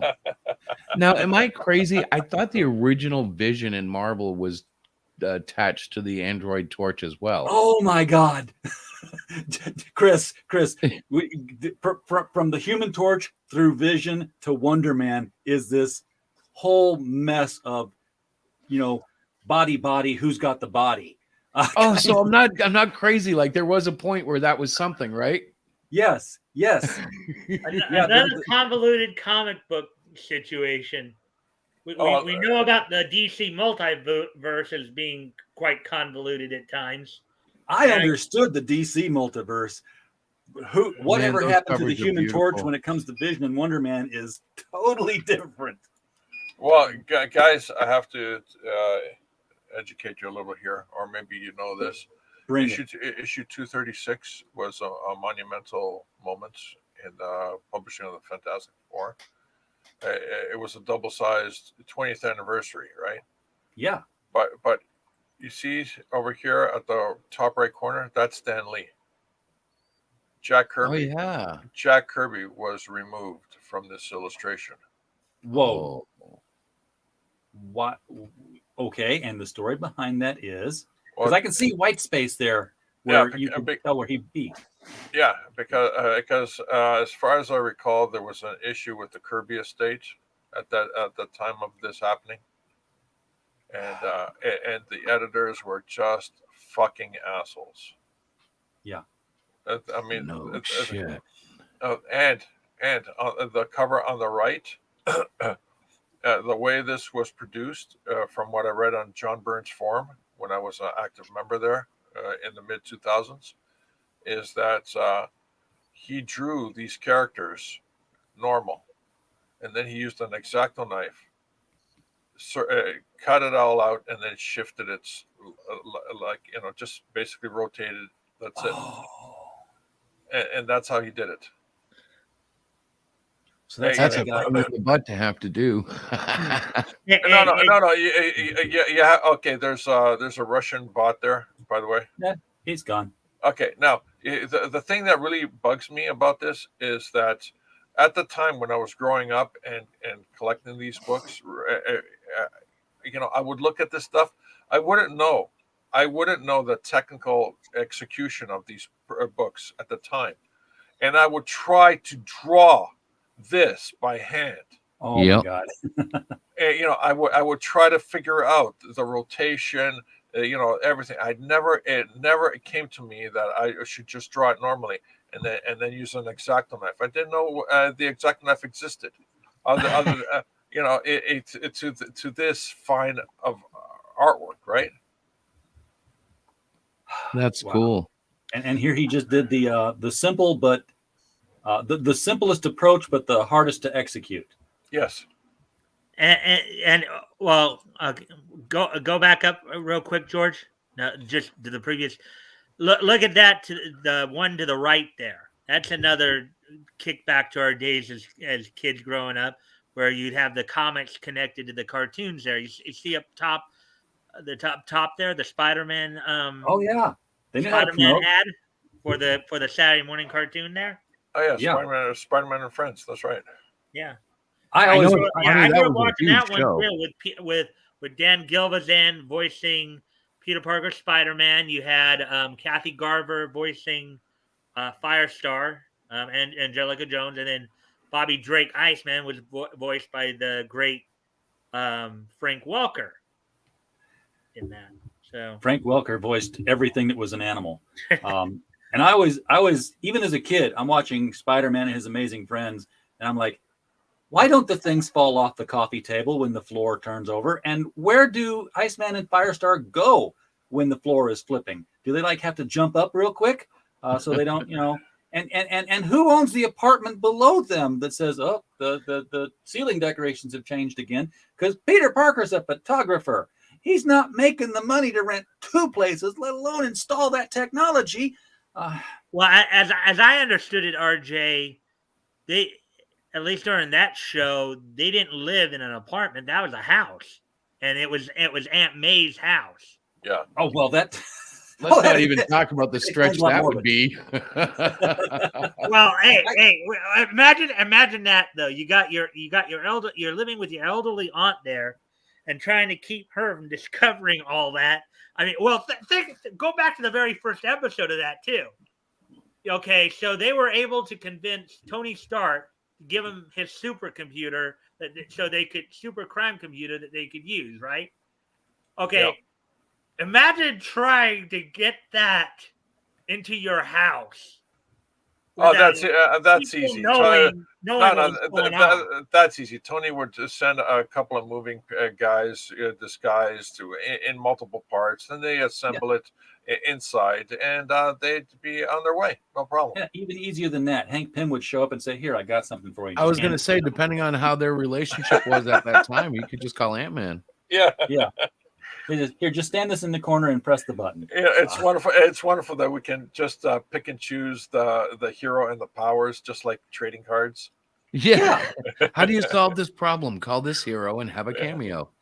Okay, here's what's amazing about these two books here. On the one on the left, both of these books are written in grandeur. Okay, you have the Inhumans going from their hidden place in the Himalayas all the way to the moon. This was an epic story. Its execution was within one comic book, within 22 pages, I think it was. I mean, and by today's standard, this would be probably a 12-issue series with they went to the blue area on the dark side. Yeah, well, here's I know it's something you've talked a lot about too, RJ, with that, how the stories back then being more episodic, whereas now they've gone back to the whole serial style writing. And here, the story on the right, starring the Black Panther, I recommend anyone who gets a chance to get Fantastic Four 241 by John Byrne, do it. Why? Because it reads like an Indiana Jones story. The Fantastic Four go to the jungle in Africa. They meet. They go to this plateau area where remnants of the Roman Empire still exist. They meet up with the Black Panther. It's written in chapters. The chapters are clearly labeled. Everything. I mean, it's a wonderful story, and it has a lot of grandeur. It's in the context of 22 pages. And once again, the thing has been reverted back to Ben Grimm. This guy is taking away their powers. You can see it happening there on the cover. And then, of course, we get the dark side. Even I, have what do you call it, the Fantastic Four. even I have done the Fantastic Four gag in my book that I've been working on. Let me see if I can find it real quick. I'll show you what. Oh, they're ripping the first issue here, aren't they?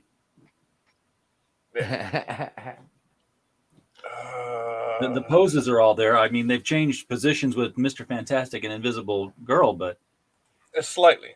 Give me a second. I'm just going to flip through my book to find the homage to the. Here we go. Galactus is definitely thick. He has those short, squatty Jack Kirby muscular legs that he gave gods. Actually, what's kind of funny too is another one of the Batman Beyond episodes I was just watching recently here in the last few days was kind of reminding me that the Batman Beyond episode I'm thinking of called Heroes was kind of a pastiche to the Fantastic Four, and then it was also reminding me of Hanna-Barbera's. Even though Hanna-Barbera had a Fantastic Four cartoon as well, they had a similar kind of pastiche to them with the Galaxy, Birdman and the Galaxy Trio. Galaxy Trio. Yeah. Well, there was a pastiche in DC Comics that actually stuck around and had an impact on the death of Superman. And that was there was a Fantastic Four story. It was 4 astronauts, husband and wife, best friends, and they went up in an experimental vessel and came back down irradiated with powers. And they were dying from them, and they did die. But the Mr. Fantastic parallel came back as the android Superman, cyborg Superman.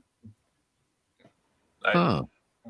Okay, so here is my gag in Joe King. Well, that Hank Henshaw is the Hank Henshaw. Yeah, absolutely. Oh, so yeah, that's your riff on the cover we just saw there, or the Galactus cover. Okay, right there. I was trying to reconcile it to the former one. I was like, that doesn't quite work, but now it does.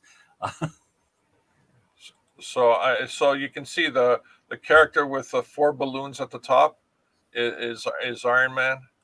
Yep. The character in the clutches is the Mr. Fantastic. The character with the balloon horse that he's trying to beat the robot with is the Thing. The guy in the yellow cape who's shooting a water cannon at the creature is Doctor Strange. At the bottom, there's a character who's trying to hit him with his fists. That's Captain America. And then, of course, Thor is, you can barely see it, but right there, there's a character and just on the left side of the leg, he's got a wooden mallet. You got a hammer. Yeah. So and my gag is that all these characters are attacking this lethal robot with party favors, non-lethal party favors. Balloon horse. There was never a more powerful weapon. I'm reminded of a scene in Glenn in Monsterland where she's in the dungeon and one of the people in the dungeon with her is a clown who was arrested for balloon bending. She's like, how could that possibly be illegal? He's like, well, it depends on what you make. aside from Fantastic Four, of course, Jack Kirby also was known for creating DC's 4th world, the New Gods saga. Oh yeah, another big one he was a part of. This has been a big theme in comic books, Marvel, DC, whatever. That the hand of creation. Oh, Dr. Manhattan's hand. Don't get me started. I've done it twice this week already. That plus the before Dr. Manhattan existed, the hand of creation, before the Earth, the universe, came into existence, the Anti-Monitor, you name it. Oh yeah.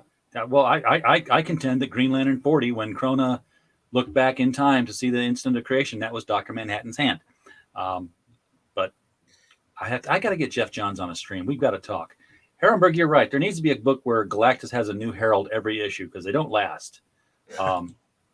It's like, how he's gone through how many, and it's only been in Marvel time 20 years. It's like I want to know where Doctor Who spends all his time when he's not with one of the companions, because he regenerates every 5 years according to their time, but he's hundreds of years old. Every iteration of the Doctor is hundreds or thousands of years old, and we're only seeing a sliver of it. So technically, every time he comes back to visit, a companion, it's been like a week to them. He should say, "Who are you again?" Yeah, we know each other. Again, the theme: Doctor Doom, big. The character small, giant. Even John Byrne, he can't escape it.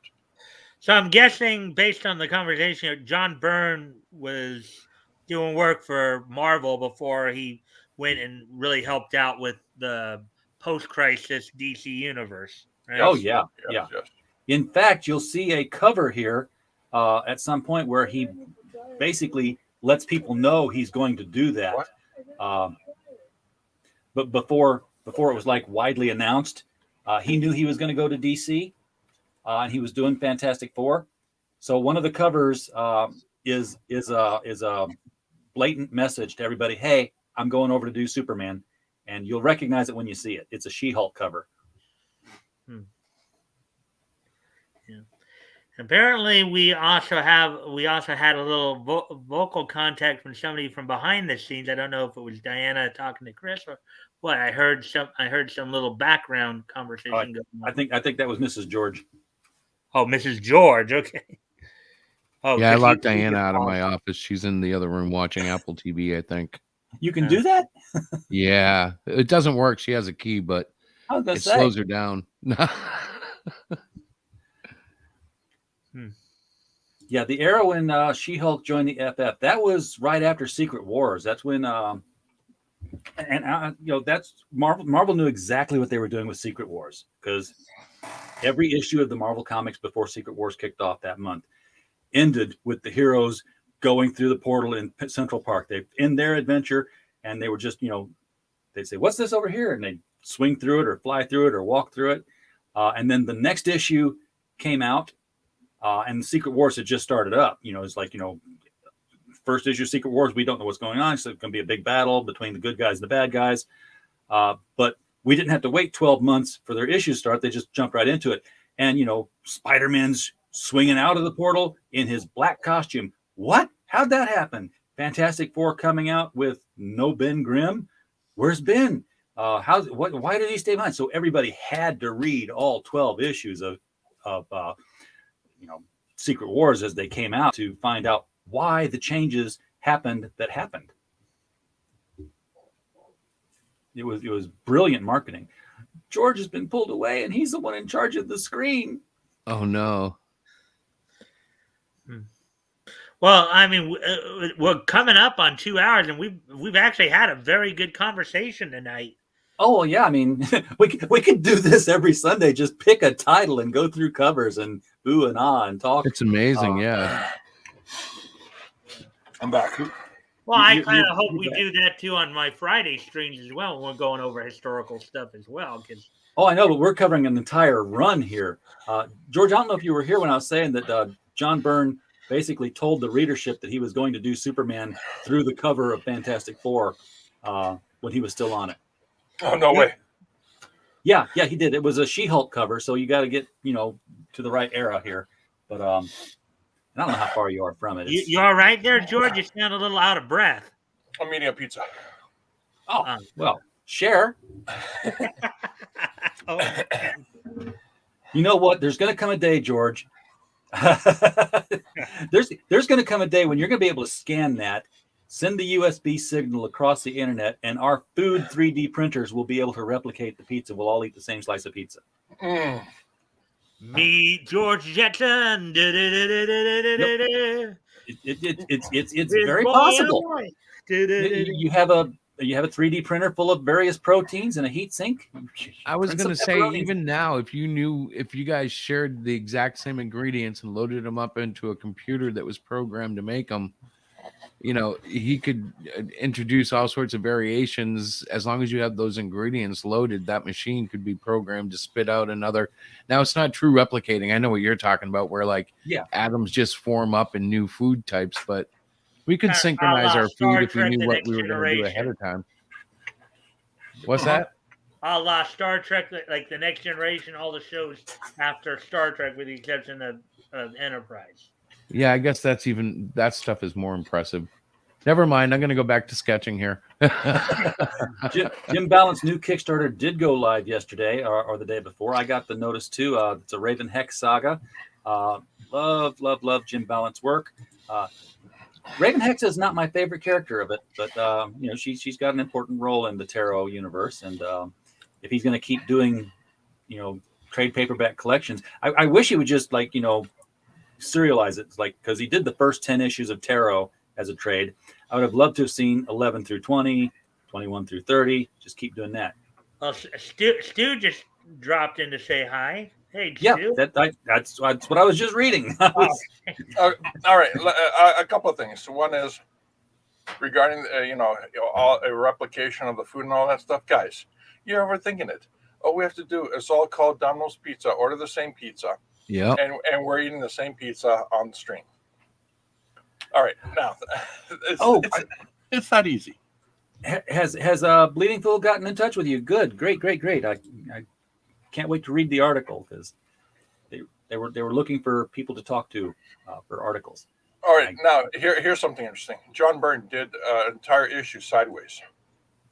Yes, he did. You had to read the whole book that way, didn't you? Oh yeah. RJ, But this was Harold Burton's last comment here. Oh yeah. But 3D print Jane, his when wife. will we be able to 3D Jane, his wife? Yeah, that was. But it wasn't the only thing. Dave Sim did issue of Service sideways as well. Didn't somebody do an issue of Nightwing though, just like a couple of months back, where the entire thing was one string of panels? And I know that that's all a comic book is one string of panels. But it was a John string Byrne, of connected. John Byrne did that with Marvel Super Special Incredible Hulk. Oh, sweet. One panel each. One page, one panel.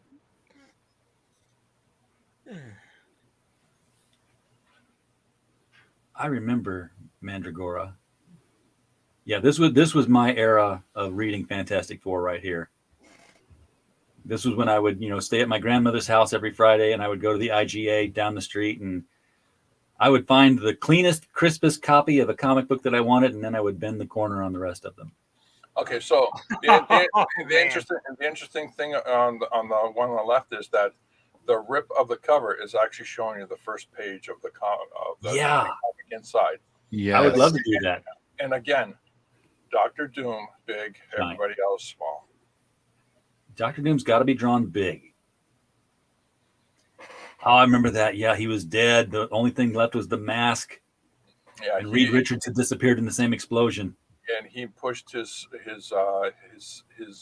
mental state into a woman, or a guy, or something like that. He basically transferred his essence until he got himself back. The trial of Reed Richards. Yes, they put him on trial for not killing Galactus when he had the chance. And John Byrne took this moment to explain that Galactus is not a villain; he's a force of nature. Yes, you can't put the force of nature on trial. RJ, Lionheart gave you a couple of interesting comments here. One about the stream, and then one about yourself. Yeah, I am starting to look more like I'm gonna dye it orange. That would be something to do. Marmalade's up to some other project. I don't know what he's doing. He asked me to buy him a ski mask recently, and he doesn't go out in the cold. I don't know why he wants one, but I hope he's not thinking of anything naughty. Oh, he might be. The ultimate. Well, that should be nullifier, but yeah, he did use. You corrected it. He Yeah, what did you do with the ultimate nullifier? Did he give it back? It's like, and who builds an ultimate nullifier in the first place and then doesn't use it? It's like, okay.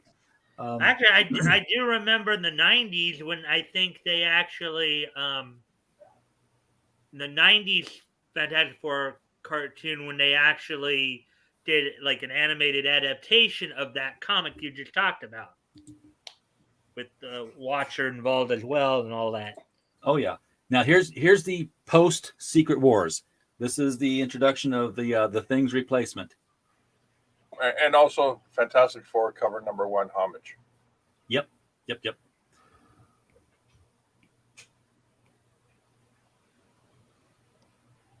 And the issue on the right is the death of the second child of the Richards. Oh, that's right, Valeria. The birth and death, but She got better. never died. She never died. Yeah. This was a photo cover. Yes, with, it was. with alterations to it. Yeah, amazing. Yeah, I know Lionheart had earlier in the conversation there had said that this was a real comic. And well, we aim to please, right? Yep, we do try to. Real line art. Yeah, so he did give the nullifier back to Galactus. Of course, he stole it off his ship in the first place. But And here's where we abruptly end the run, because Shooter said to Byrne, either Marvel or DC, can't have both. Oh, really? Yeah. So and Byrne, when Byrne said, "I'm going with Marvel. I'm going with DC. Thank you. Blah blah blah." what was he doing at DC? He wasn't doing Superman yet. Yeah, he was doing Superman. No, not yet. I thought that was the first thing he did when he went to DC. Yeah, Superman. The what is the Krypton? Force Man of Steel. Man of Steel. Yeah, Yeah. but because these are still burned covers here. No. I'm leading up to it. To it. Oh, yeah. And of course that's where he's going to basically give Marvel the kiss off with the cover that he does. Yeah, we're coming to it. Well, if you think about it, though, as big as Marvel was, there, like especially back then, there was no bigger title that you could possibly think of than Superman. As diminished as the property might have become, that's like At the time, it wasn't a trophy thing. Here, we're going to hand you the Man of Steel. Do what you want. All right, so I think we're talking about this She-Hulk cover. I'm not sure. Nope. That's not that She-Hulk cover, but we passed the one, by the way, which was a rather intriguing storyline, racy one, because somebody had shot her sunbathing topless on the top of the Baxter building, and was going to. That's not in Fantastic Four. That's it. No, that's there. You passed it. I did. Yeah, you passed it because it almost looked like Stan Lee was. Oh talking yeah. Sorry, right there. Yeah, that's right there. And Johnny Storm raced out to get a copy of the magazine. And it turned out they had they didn't tell the print production that it was She-Hulk sunbathing, so they assumed there was something wrong with the pictures, and they color corrected them. Yeah, to skin tone, so no one could really tell it's her. Yeah. Actually, that gag, that color correcting gag, Yep. was basically a metaphor for what happened with the Incredible Hulk. He went from gray to green. That's right. And they even mentioned in the story that, the same thing happened in Star Trek because Spock was supposed to be green and they color corrected to flesh tone. Yeah.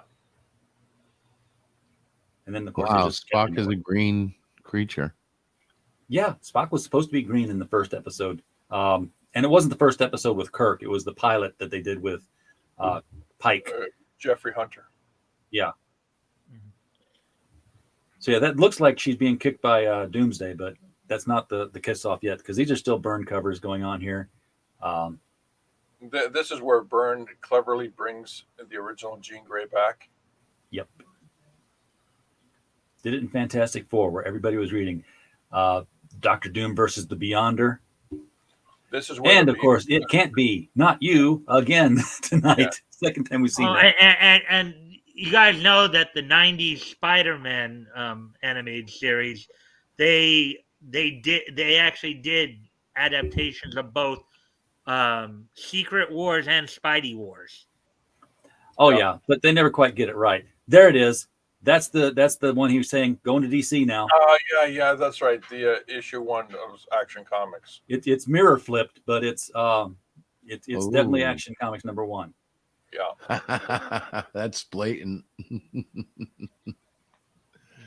I And I don't know. I bet you even the people in the foreground even look like they probably are similar to the It's original. exactly. It's similar. It's exactly. You know what? I'll Find take a snapshot of this, and I'll do the same thing again. Yeah, because by memory, it's almost like, wow, that is really a lot closer than I thought it would be. Yeah, this is the only thing about it is, obviously it's got some more in the background going on here and more characters. But I'll be interested in seeing how the perspective works. There's a lot of things you could put in there to make them common while being a whole different level of artwork, Yeah. That car has way more detail. Oh yeah, and the other car was green. Yeah. Which, by the way, Big if you white saw tires. if you saw the opening episode for Superman and Lois season 1, when he first appears, they do a flashback of his first appearance in a Max Fleischer costume. The car that he saves going off the bridge, he's holding it like that and he puts it down instead of smashing it, is a green PT Cruiser. Yeah, and also the Brandon Roth Superman. Yeah, they did the same thing. Yep, that's an iconic repro. You have to do it.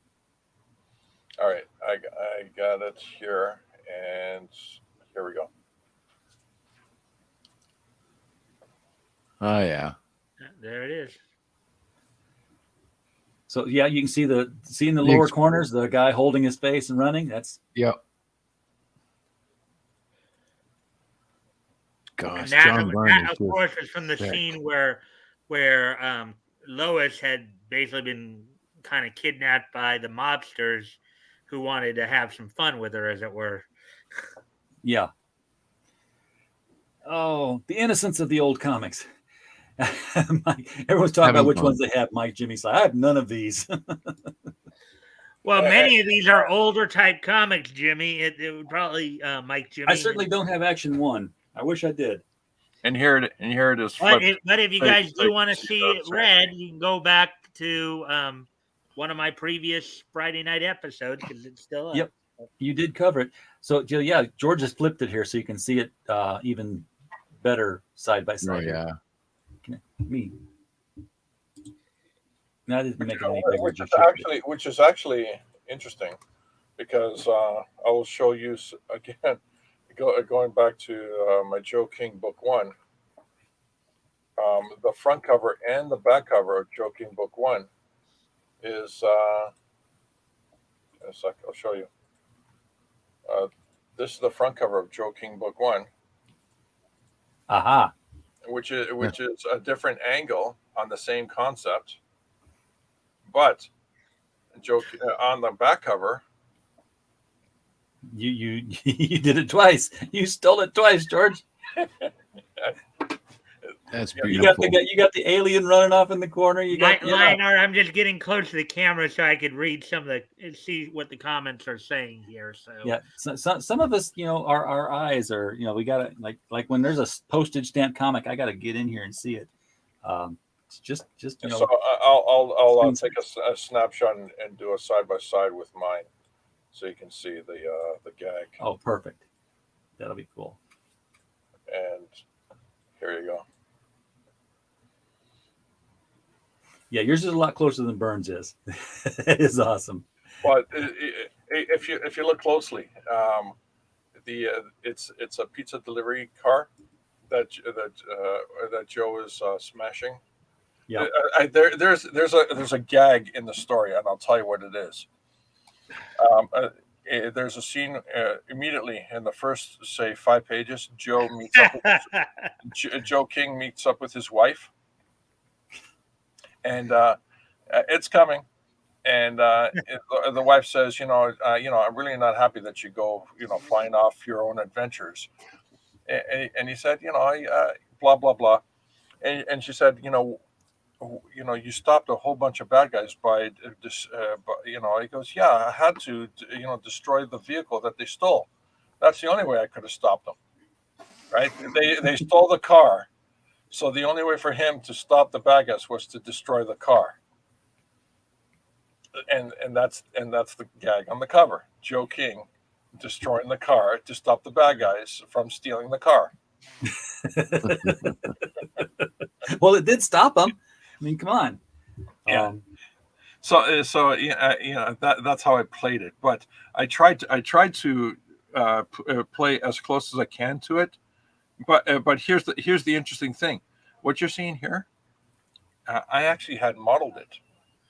I had modeled Joe holding the car over his head. That particular style of the car, I actually modeled it so I can. So not only did I actually get an accurate rendition of what was originally drawn over,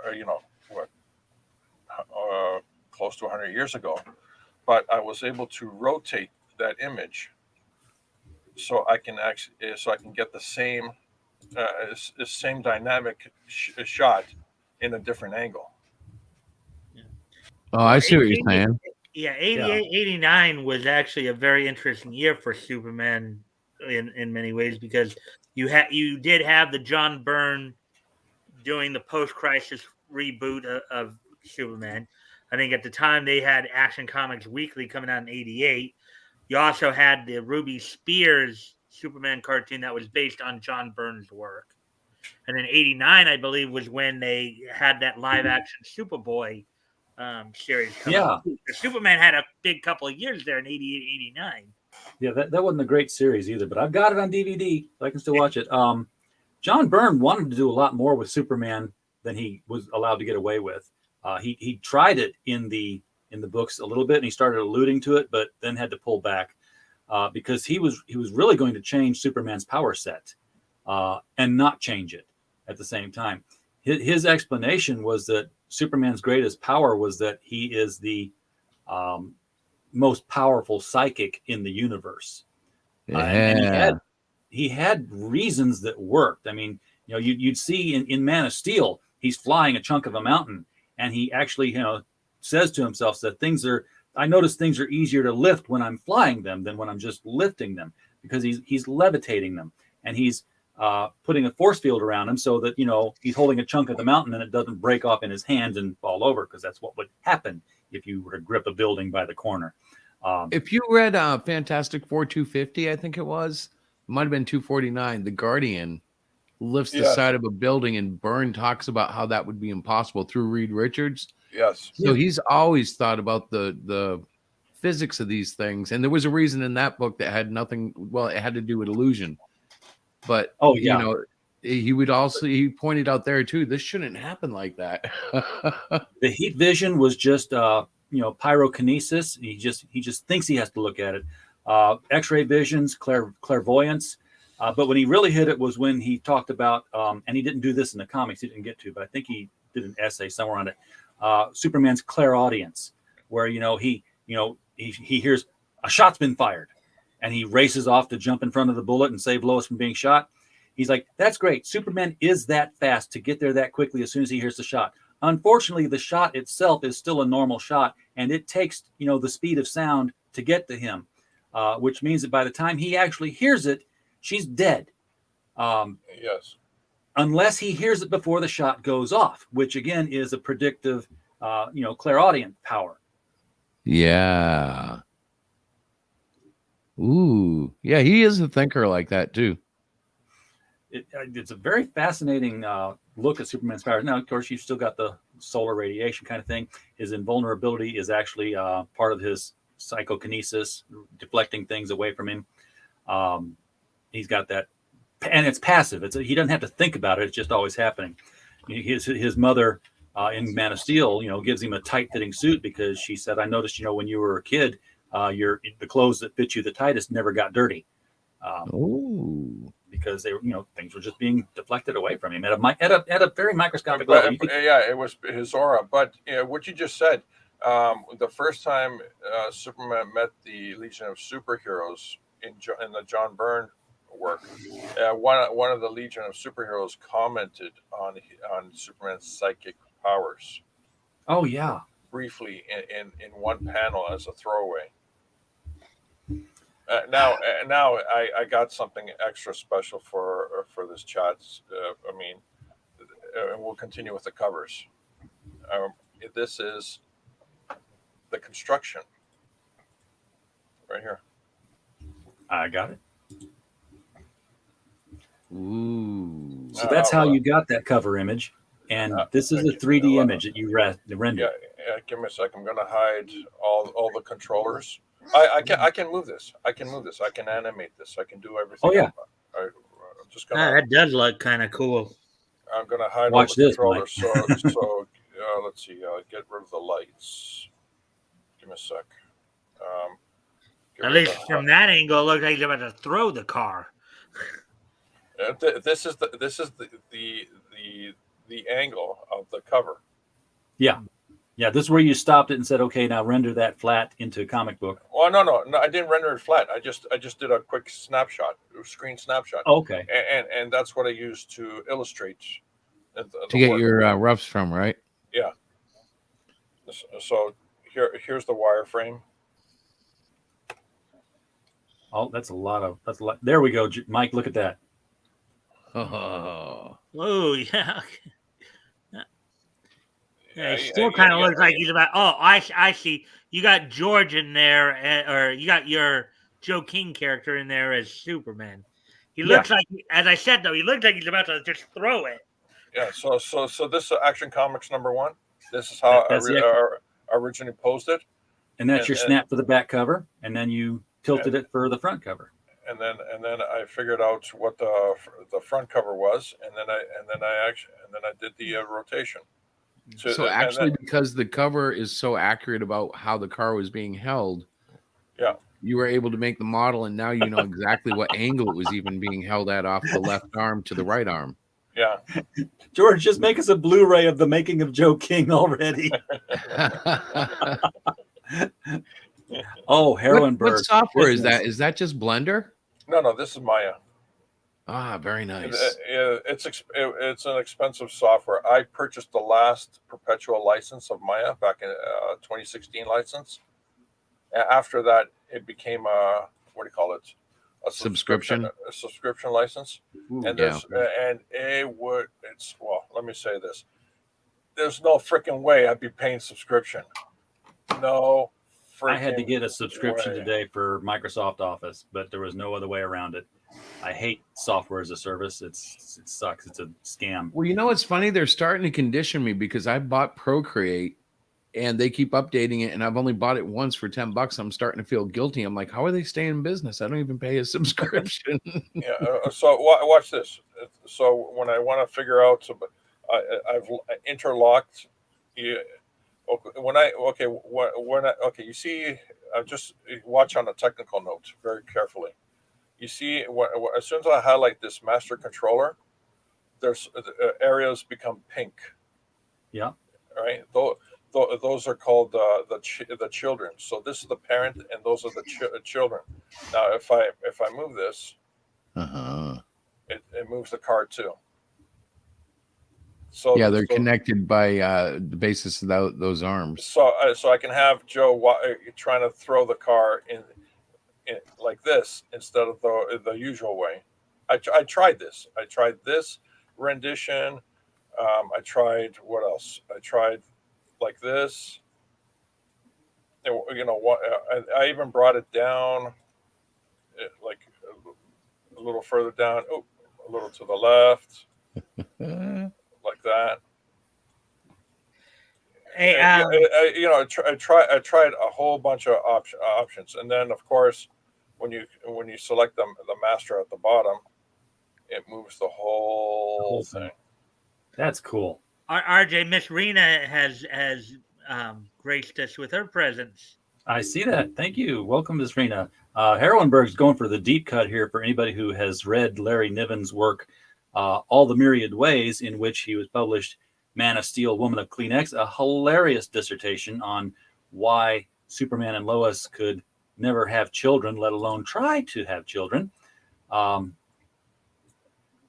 And of course, it was written during the Silver Age, so you had all the things like Kryptonian sperm bursting through walls, encountering red kryptonite, becoming the size of slugs, attacking beach balls. Um, yeah, it's a very interesting during read. the Silver Age. That was the period where they basically wasn't that the kind of the period where they essentially made Superman almost near omnipotent. Yeah, he could do just about anything. Yeah, because basically, as I've covered some of the Superman stories of the Golden Age, we've gone over his power set. He wasn't even flying yet, and they made a bigger deal about him being more brawn than brain, even though he did have a decent Yeah. intelligence. Well, one of the things that go even higher up when they got to the Silver Age, he was had scientist level intelligence. Yeah, he was super smart. He moved planets. Yeah. Okay, so here's another thing. This is the controller for the cape right here, or that you see. You can't see the controls because they're in another floating window, but I can move the cape left, right. I can change the dynamics of the cape. I can bring the cape down. And of course, the one thing you're not saying is that you can also hit the print button, and one of your printers will fire up with a 3D model of Joe King holding the Scarbo's head. No. It'll take a lot of technical work to get it to that point. This is not for the world of the real world, because these are all flat planes. Oh, you see, the cape is 2-dimensional. It's not 3-dimensional. It's left and width. It's left and width. There's no height. Yeah. So you can see, I can within the context of the cover, I can actually change, the wind direction. Cape. Yeah, the wind direction basically. So this was 2 years ago, 3 years ago. This was the rigorous work that was done regarding the cover, and it all was because the homage of going back to the John Byrne, all that stuff. I can change the ball of the, you see, like that. Wow. And what the exciting thing is that here's a funny story. The character appeared in 1998 for the first time in my books. It's 10, 12 years ago. I hired a wonderful guy named Daniel Grant to model and put the structure that I can control it. Over 10 years ago. I'm just getting around to actually using the character in a meaningful way now for a construction of producing the books. It's to say I work in terms of generational thinking. It is an understatement. Yeah, this is the overnight success, years in the making. That's exactly right. That's exactly right. Yeah, but that's the guy. And look, here's the controllers for the face. These are the eyes. Look, you can change the expression on the guy just by shifting controllers. Wink. The pupils. I can move the pupils around, left, right. Dilate. This is how I usually have Joe. One pupil bigger than the other. The mouth. I can make him grin. Oh, wait a minute. Sorry. Let me hide the joints. There we go.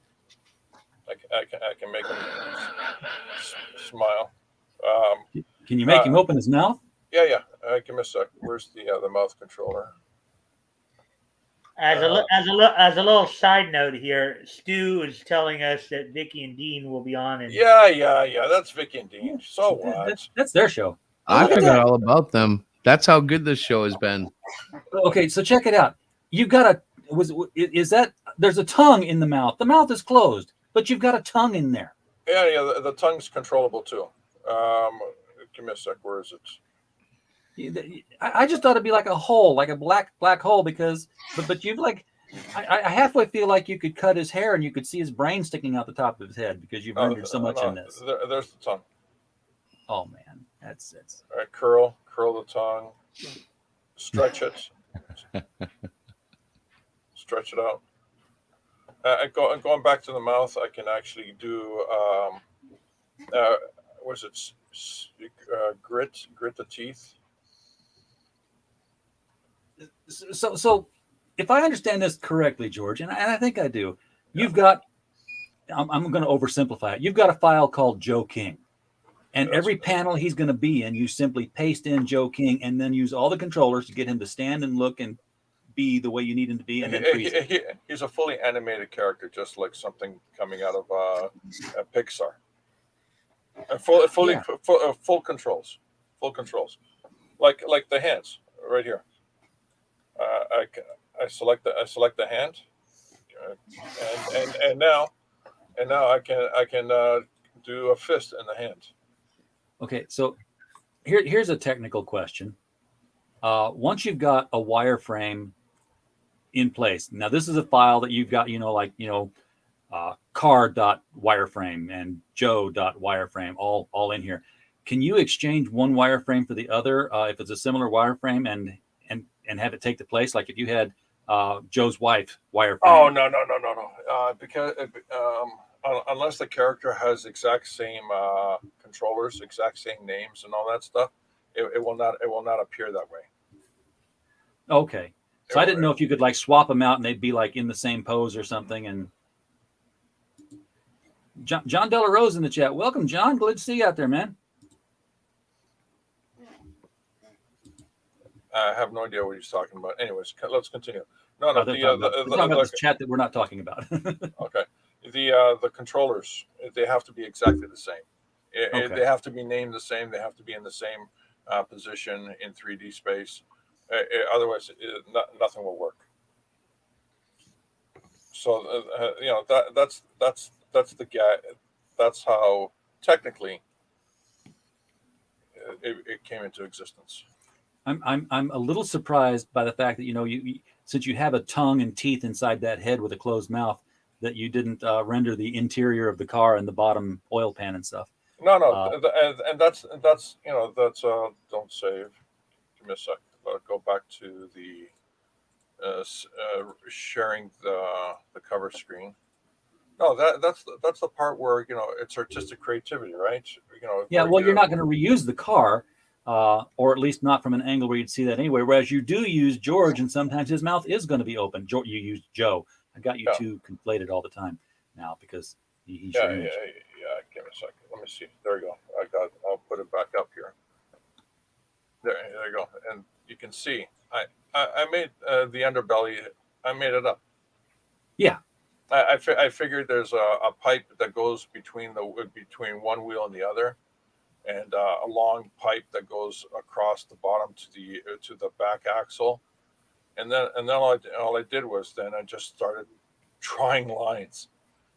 It's just I had no clue.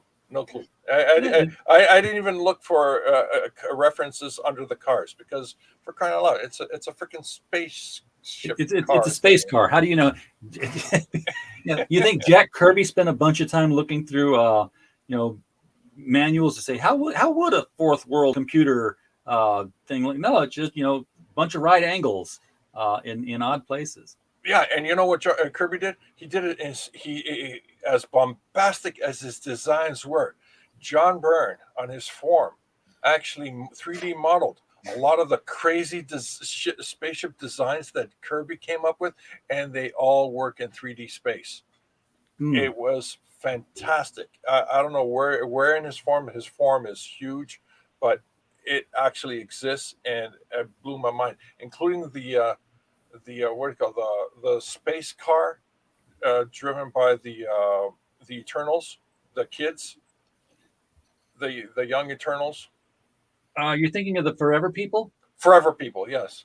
Yeah, that was DC, Fourth Oh, World character. okay, yeah, fourth world characters. But Yeah. not the Fantastic Car. It was what was their car? It had a name. Yeah, it was alive. It was alive, as far as I remember. And but Byrne, Whizwagon. yeah, Byrne drew that car in 3D space. It was fantastic. And of course, this is the last issue. And then he jumped ship. And you know what makes me sad is he was so close. He was so close to finishing. Oh, hey, yeah, I was just about to suggest you might want to get that one scene off before YouTube has a fit. Yeah, Byrne was so close to finishing off the whole thing. You know, why would they hate a Fantastic Four panel? Well, because there's a very infamous figure on one of those. Yeah. Let's. I was in another panel looking for something. Damn it! Now I want to know what I missed. Okay, let's yeah, I'm go. kind of like, okay, wait for the replay. Yeah, but I'm the host. I don't go back and watch my shows again. I'm gonna take over a screen here for a second because I want to do it. Because I want to. Chrome Yeah, tab. okay. I'm also looking for that cover that you talked about, where the X-Men logo was broken. That's it. Yeah, There's the Whizwagon. that's it. All right, let's see. Where is it? We're coming. Now Oh, stop. Go back up. 48. Nope. Sorry. One more up. Dang it! You went by so fast. Keep scrolling up because we've already got. What are we looking for? I'll know it when I see it. Oh, notice the Magneto, like a bad guy, or like Doctor Doom. Giant cape. Yeah. Oh, keep going up. Dadgummit, you there? Stop. We've seen that cover over in Fantastic Four. Yeah. No. Yeah. That was issue. I forgot the Hulk. The Hulk. The Hulk. Yeah. The Hulk gag right there. RJ, there's another Russian bot in the chat. We've got mods. They can kill it. All right. And Just letting you know, I don't know if you were getting my private chats or not. So. And where is that cover? That is there. It is. That's the cover you're talking about. That's the cover. That's the gag that John Byrne did, but he did it. The X-Men were. The X-Men word was shattered much more profound than this. Yeah, this guy's just grabbing him. She put cracks in it. She was way more powerful as Dark Phoenix. Yeah, actually, let's go to it. Actually, these X-Men covers look actually like the kind of coloring work they would use for the 90s television show, the 90s television cartoon. Oh, yeah. I don't remember what the issue number was, but... Oh, it's coming. It's coming. Here we go. Yeah, we're into the Phoenix era, so it's got to be there. There was a giant... there it is, right there. Right there. But if you look at the next issue, before we go there, look closely, okay? She's shattering the X-Men logo and everything. Yep. Look closely. The next one, the X-Men logo is still got the cracks in it. It still has the cracks in it. And you have, this predates Crisis on Infinite Earth's death of Supergirl. Yeah.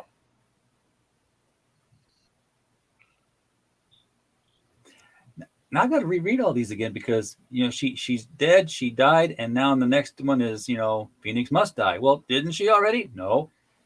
Dark Phoenix died, but she still got to be held responsible for what she did. I love that Marvel Girl costume. That was like going back to her roots there. It's real retro. But yeah, isn't it wonderful? But it's like the narrative continues across the covers, just like I showed you with the Justice League. Yep. The old school stuff. Stu was at the LCS yesterday. Place was packed. sorry to say the bookshops ain't as dead as everyone's trying to say. Well, of course they're packed. There's fewer of them, Stu, so they got to fit more people into a smaller space, right? Because so many of them closed. Although that is good to hear. Yeah. It is Well, very actually, good. we do know from about a week or so ago that one very infamously closed. Yeah, the one where the owner had threatened to want to shoot Ethan Van Sciver in the face or blow his face off. Among other things, yeah. Yeah. Yeah, well, that's karma, ladies and gentlemen. That's karma. That's how it works. Oh, that's what everybody was saying, George, about it, including myself when we were covering it. So. Well, you know what? Let's not hit every comic tonight because the next time around, I would like to skip through Superman and Action Comics. Let's do it and literally see the evolution of the greatest superhero created. This is like, standing in front of a long box that's got everything in it, and you just flip through it and like, oh, I can't buy any of these, but they sure are pretty to look at. Well, yeah. Well, what it's kind of funny how we're talking a little bit about the Superman covers, because some of the, whereas eventually Superman did become the guy for Action Comics, so many of those early issues, for a long time, did not actually feature Superman on the cover. One did, and then like for a while there. It was still an anthology. Action Comics was still an anthology. Right. I mean, they only moved on Superman. I think it was like 2 or 3 years later, and it became an ongoing story because that's when their numbers started to come in. I mean, our numbers in the what's it called, the comic book store, which was their late 60s, early 70s. Right. The numbers would come in, about 3 months later. Yeah. The newspaper numbers would come in, I think, even further than that out, because there's no way a retailer, someone who's working retail, the newsstand, they would actually sit there and micromanage the minutia of what's on their shelf that quickly. So, and they'd look back and say, wow, we sold a whole bunch, 5 months ago. What did we do 5 months ago? Exactly. Oh, Superman was on the cover. Yeah. Let's try that again, and wait 5 months and say, yep, it was a. Well, Superman wasn't the only one doing good stories at that point, of course. Of course, they had Zatara and Ted Thompson were part of Action Comics too. From issue 1, and those are pretty good stories too. Yeah. Well, guys, I think 2 hours and 30 minutes is a good run. So. Yeah. RJ, if I can have with you afterwards. 232. Issue 232. Fantastic. Yeah, and 32. All right. Well, guys, thanks for hanging out with us tonight. And like I said, we'll do this again next Sunday and flip through some more covers. Pretty much build up a shopping list for me because I'll be like, yeah, I got to get that book again. So I'm going to end up spending money doing this. Everybody in the chat, thank you so much for showing up tonight. We, like I said, we don't have a show if you're not here to watch it. So, and of course, I called this one the one that nobody watched because I'm told, that we don't have an audience anyway. So I just lean into it. Anyway, thank you for being here. Appreciate you showing up. And as always, we just hope you had a blast. Good night.